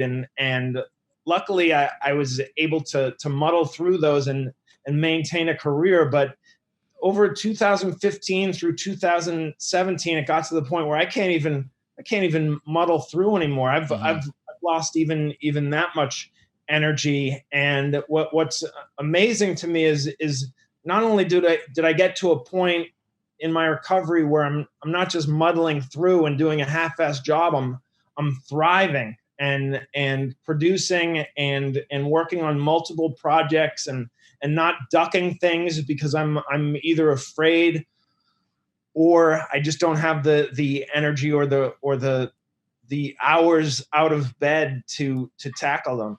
Is that where we're at now still? Or are you still in a, yeah. Yeah. I'm at a place where I'm writing a book. Wow. And I'm working on a series based on my ill-fated college football. I mean, the best. I'll tell you what, when I sat down my parents to watch, actually, I don't think I sat down. I think we rewatched it during quarantine, but I think I had them watch it way back when it came out early in October. And I heard my dad calling me afterwards. And I was like, the message was like, hey, like, you know, like things I go through, Gary like does a pretty good job of like talking about them. So give it a watch. And my dad called me the next day. He goes, Gary played football at the Heights? Because my dad went to BC too. I was like, No way. that wasn't the message, Dad. That's not the point. Message. So, Dad, what'd you think? You pick up some pointers about your son? He's like, he played football at the Heights? Like, Gary might have been on Danny's football team. I was like, I think Gary's too young, Dad. That is fucking hilarious. That is fucking great. What year did your dad graduate? I'm going to guess. I don't know exactly. I'm going to guess 85, 86. Okay, so he was there with Flutie. I was there 3 years after Doug Flutie, but he was obviously still a presence.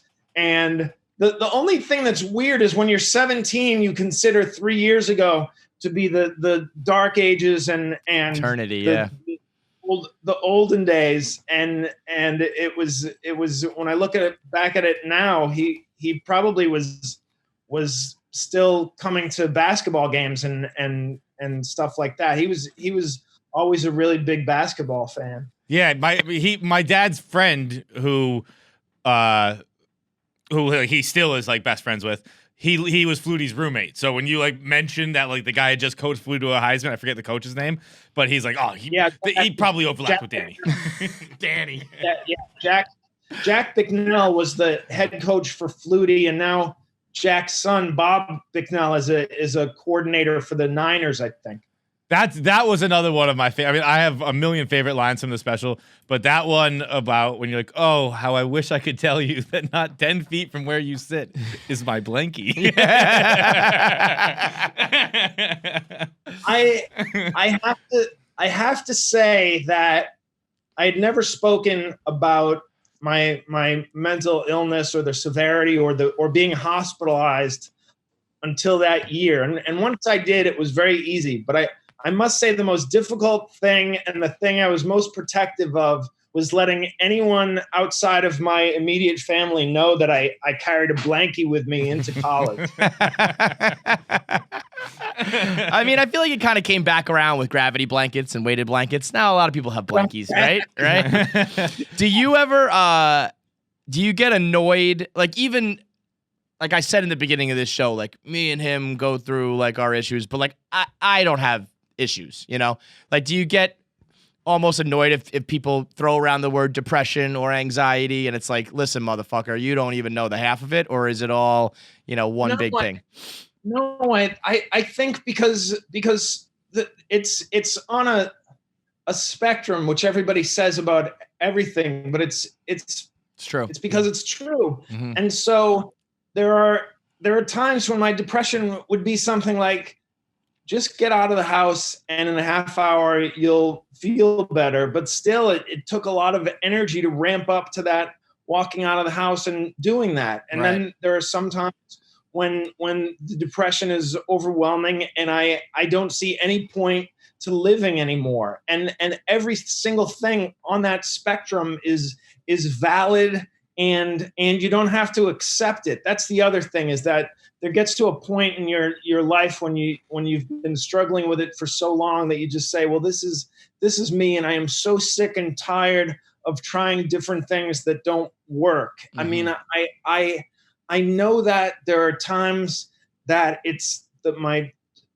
I wouldn't call it a full-on depression, but there are times even over the past 6 months where I've been feeling lousy and have no energy, and I think I need to go on a run, and that's all. And without exception, every time I go for that run, I come back and I say, oh, that was exactly what I didn't need. So I've developed this long list of things I can do before I have to go back to the hospital. Right. And usually the first thing is works. And sometimes it's as simple as going for a walk and getting groceries or getting a coffee. It's just inertia is so powerful. Right. You're more likely to stay in an uncomfortable situation than expend the energy to walk out of it.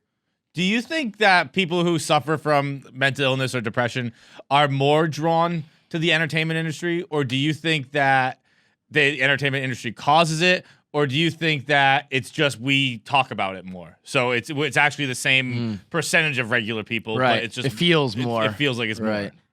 It's a terrific question that I love to discuss, and I've never gotten a satisfying answer. But my theory is that I don't think that we are much more likely to suffer from this, but we are 2 or 3 times more likely to talk about it. Yep. And that's why we get associated with it. Right. And also it's a lot of times it's a coping mechanism, and it turns out it's a coping mechanism that you can do for a living. Mm-hmm. And if you go into this business, you say, well, there's more rejection in this business and more criticism in this business than every other, but you realize that it's worth it because the rewards are terrific. And I mean, even just making strangers laugh in a room or getting messages back that, oh,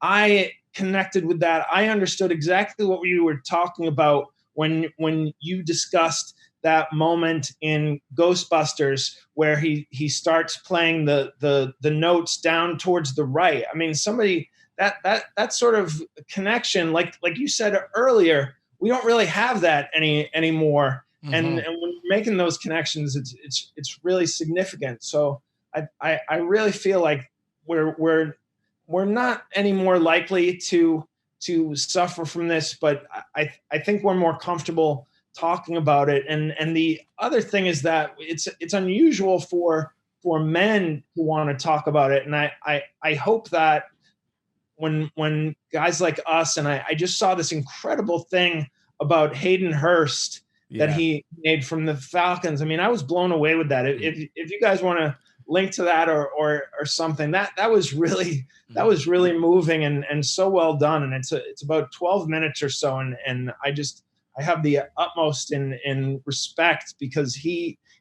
really put it all out there and was raw, man. I was so blown away.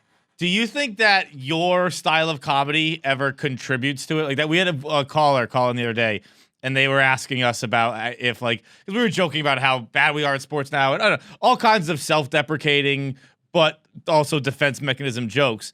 And he's like, do you think the fact that you guys have made those jokes for 10 years has contributed to where you're at now? And we were both like, oh, absolutely. Like 100%. I put myself down joking, but I've been putting myself down so much, it starts to kind of become a self-fulfilling prophecy type of thing. Do you think that was something that kind of contributed with you? Yeah, I think that because of my physicality, and I'm a really big guy, I think it's very disarming to hear me talk about the failures. I mean, the abject failures that I have suffered in my life, and it's again that 8 Mile thing where I'm disarming these people. They really, you're going to make fun of the fact that I was a lousy tight end and I couldn't make a block. I can do that for a half hour. Right. Believe me, I know.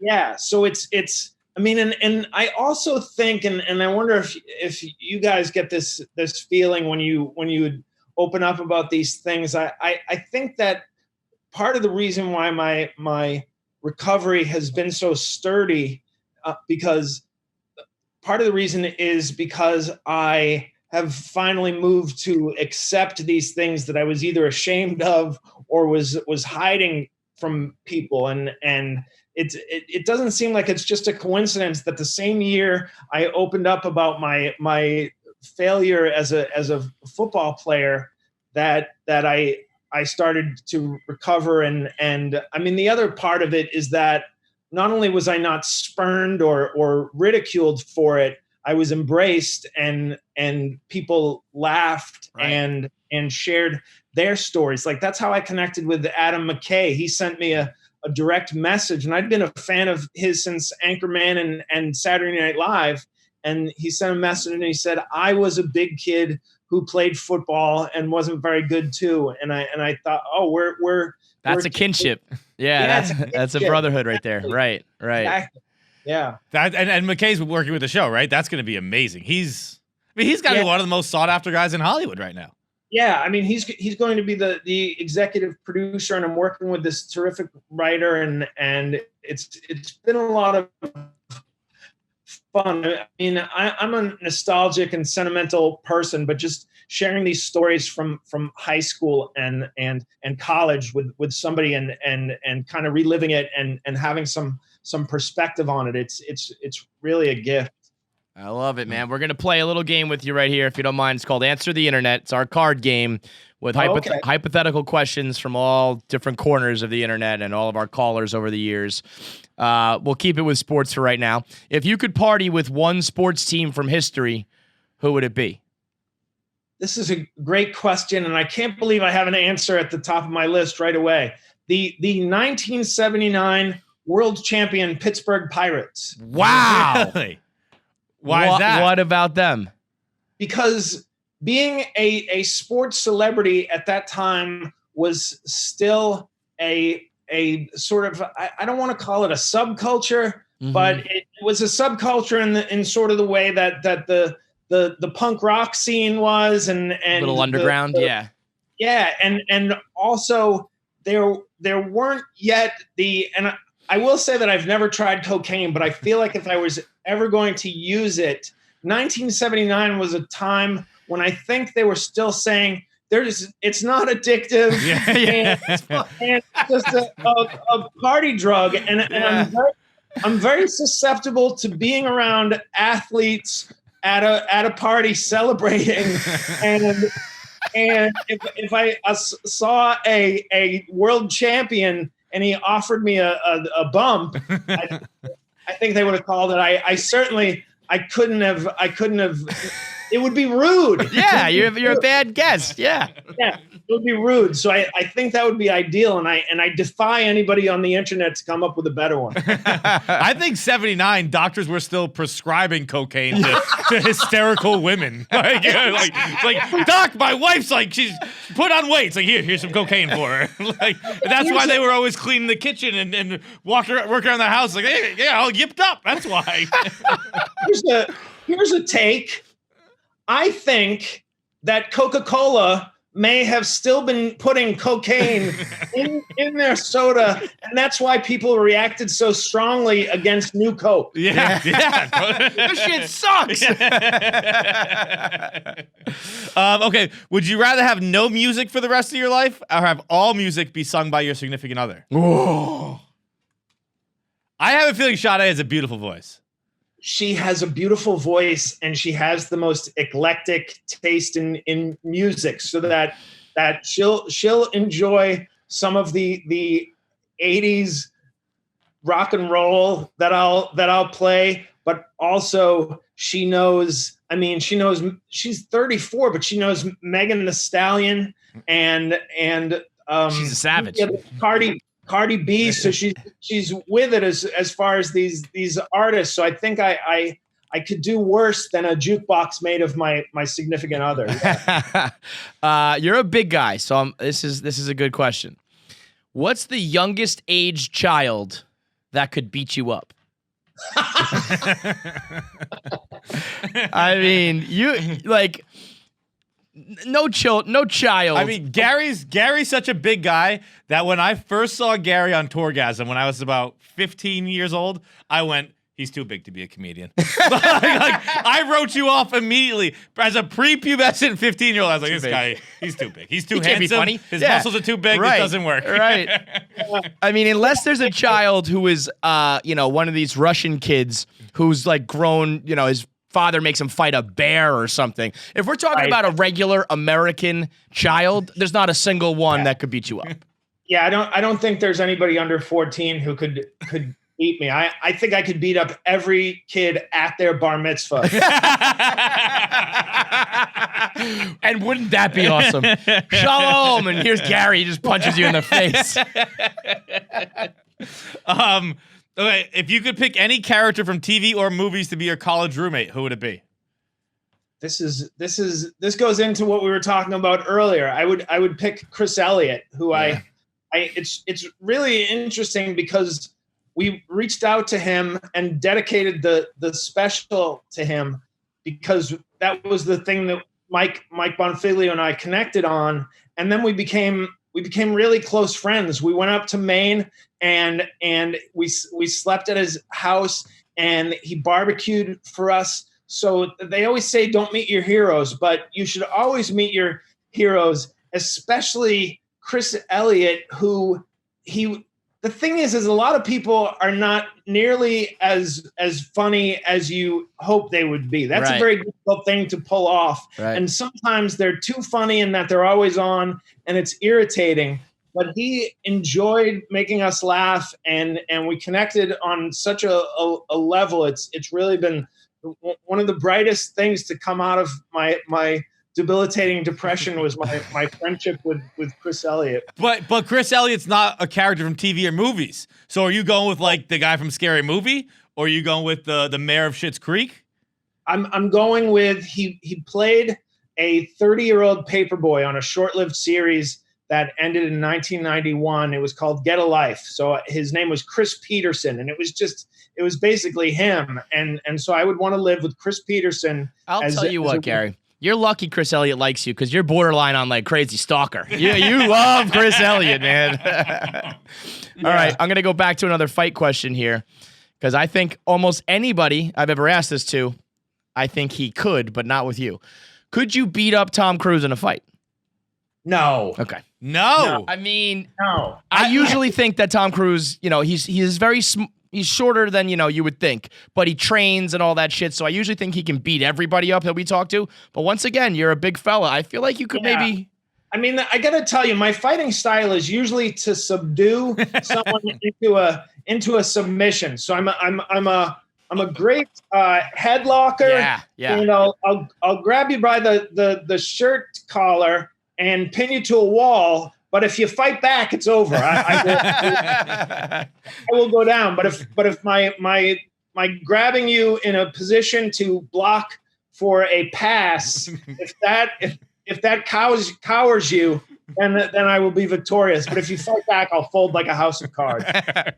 If you were on an old episode of Room Raiders, remember that MTV show? No. Oh, okay. So Wait, Room Raters? No, Raider Raider, like Raiders of the Lost Ark. It was the worst. They used to go into like a teenage boy's room with a black light, and they would look through all the fucking, bodily fluids, and they would go through your top drawer, and they would go under your mattress. They would look through, your entire room as like a teenage boy. And they would take like your 3 crushes with them. Oh, it was the worst. It was like 3 girls you're interested in, and you have to sit in a van and just watch them go through your room. They would find your porno. They would be like, look at his bed sheets. There's like cum all over it. I mean, it was sick. What masochist would submit to that? And they were like young people. And we wonder why this generation's fucked. I don't, they were definitely older than me. Watching it, I felt like they were my age, but I was probably 13 at the time. I would guess they were. You're probably in high school or college, maybe. High school or like, college kids. kids. Into dorms. Like, I can't imagine who would sign up for that. Yeah, it was sickening. It was a sick show. Here's a philosophical one for you. If there were stats available for every aspect of your life, what one stat would you want to see? This is it's a deep one. A philosophical aspect, so something that would be No. You can. I think it's philosophical, but some guys say I want to know how many beers I drank over the course of my life. You can. Oh, I would say I would want to know how many hours I dedicated to either watching, performing, or writing, pursuing comedy and jokes. Like what percentage of my life? It's got to be like 97% of your guy. Every stand-up comic, but it's certainly someone like yourself, right? It's ridiculous because that was I was so. I mean, they use the word obsessed now, but I just could not get enough of comedy albums and tapes from the time I was aware of this, of laughter at 4 or 5 years old. I would listen to these albums at a friend's house and like she wasn't a friend because she was babysitting me, but we would listen to Steve Martin albums over and over again. And it was just some of my best memories. That's a lot better than his babysitter. His babysitter used to show him porn. Yeah. Oh, Yeah. He said that so genuinely. Like, no, that's not what they're supposed to do. oh my gosh, that's criminal. Yeah, no, it literally is. In 1994, it wasn't, but now, Yeah, I had the best babysitters. I had one babysitter named Brenda, and she would play the Steve Martin albums for me. And then I had this other babysitter, and then I was 9 or 10. He would take me to the park, and we would play basketball all afternoon. And he had an incredible ability to imitate the shot styles of all the 70s, 80s stars like Irving and Lloyd Free, and he was Lloyd Free at the time. He wasn't World B. Free yet. And, and we used to have a blast. His name was Finn Burns. He's quite different. We're still friends. I don't know if you guys are still friends with the people that you walked to school with as a child, but I can't think of anything better than that. When I was like 3 years old, I was a really bad baby. I was a pretty good kid, but a terrible baby. And my mom had a babysitter quit. She was like the old lady across the street. Her name was Mrs. Carmine. And the one time, like, my mom came home and she gave him back, and she was like, I'm done. I can't do this anymore. Yeah. Wow. Pretty sick. Pretty bad. I was not a great kid. I was like crying and shit. It wasn't like I was, maniacal. It was like I was just a bad baby who like colicky type. See, of every time I would take a nap, I wake up, he's over me with a knife. Yeah, it wasn't anything that bad, but yeah. All right, well, listen, we really appreciate the time, especially on a Friday late like this. And, you said you should meet your heroes, and I feel like you're one of ours. So it was a real pleasure to meet you. So thank you so much for that.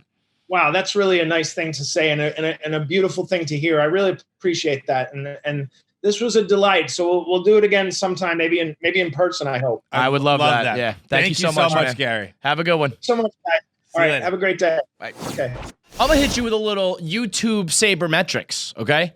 Only 15% of people who watch the videos on the KFC radio channel are actually subscribed. That means you fucking lurkers. I'm right? tired. Yeah, free, I'm tired of 85% lurkers. freeloaders. Retweet, like, fucking heart on Instagram. Rate, review, subscribe. If you enjoy content, double tap it. Literally, double tap to subscribe. Just click. It doesn't. I think you only have to click it once, not even double. Well, okay, just one click. But I'm not a mathematician. Just a one click works. Because I don't want. If you double click, you might subscribe and then unsubscribe. Oh, true. So just one click. 3 clicks. 3 clicks to subscribe, because otherwise, I mean, it literally doesn't affect you at all, and it will basically make our careers so much better. Oh, Please so much fucking better. do it. Oh, you'll get us so good. Please. You'll get us going Come on. 85% of you. Don't be poor. Triple the thing, the subscribe thing.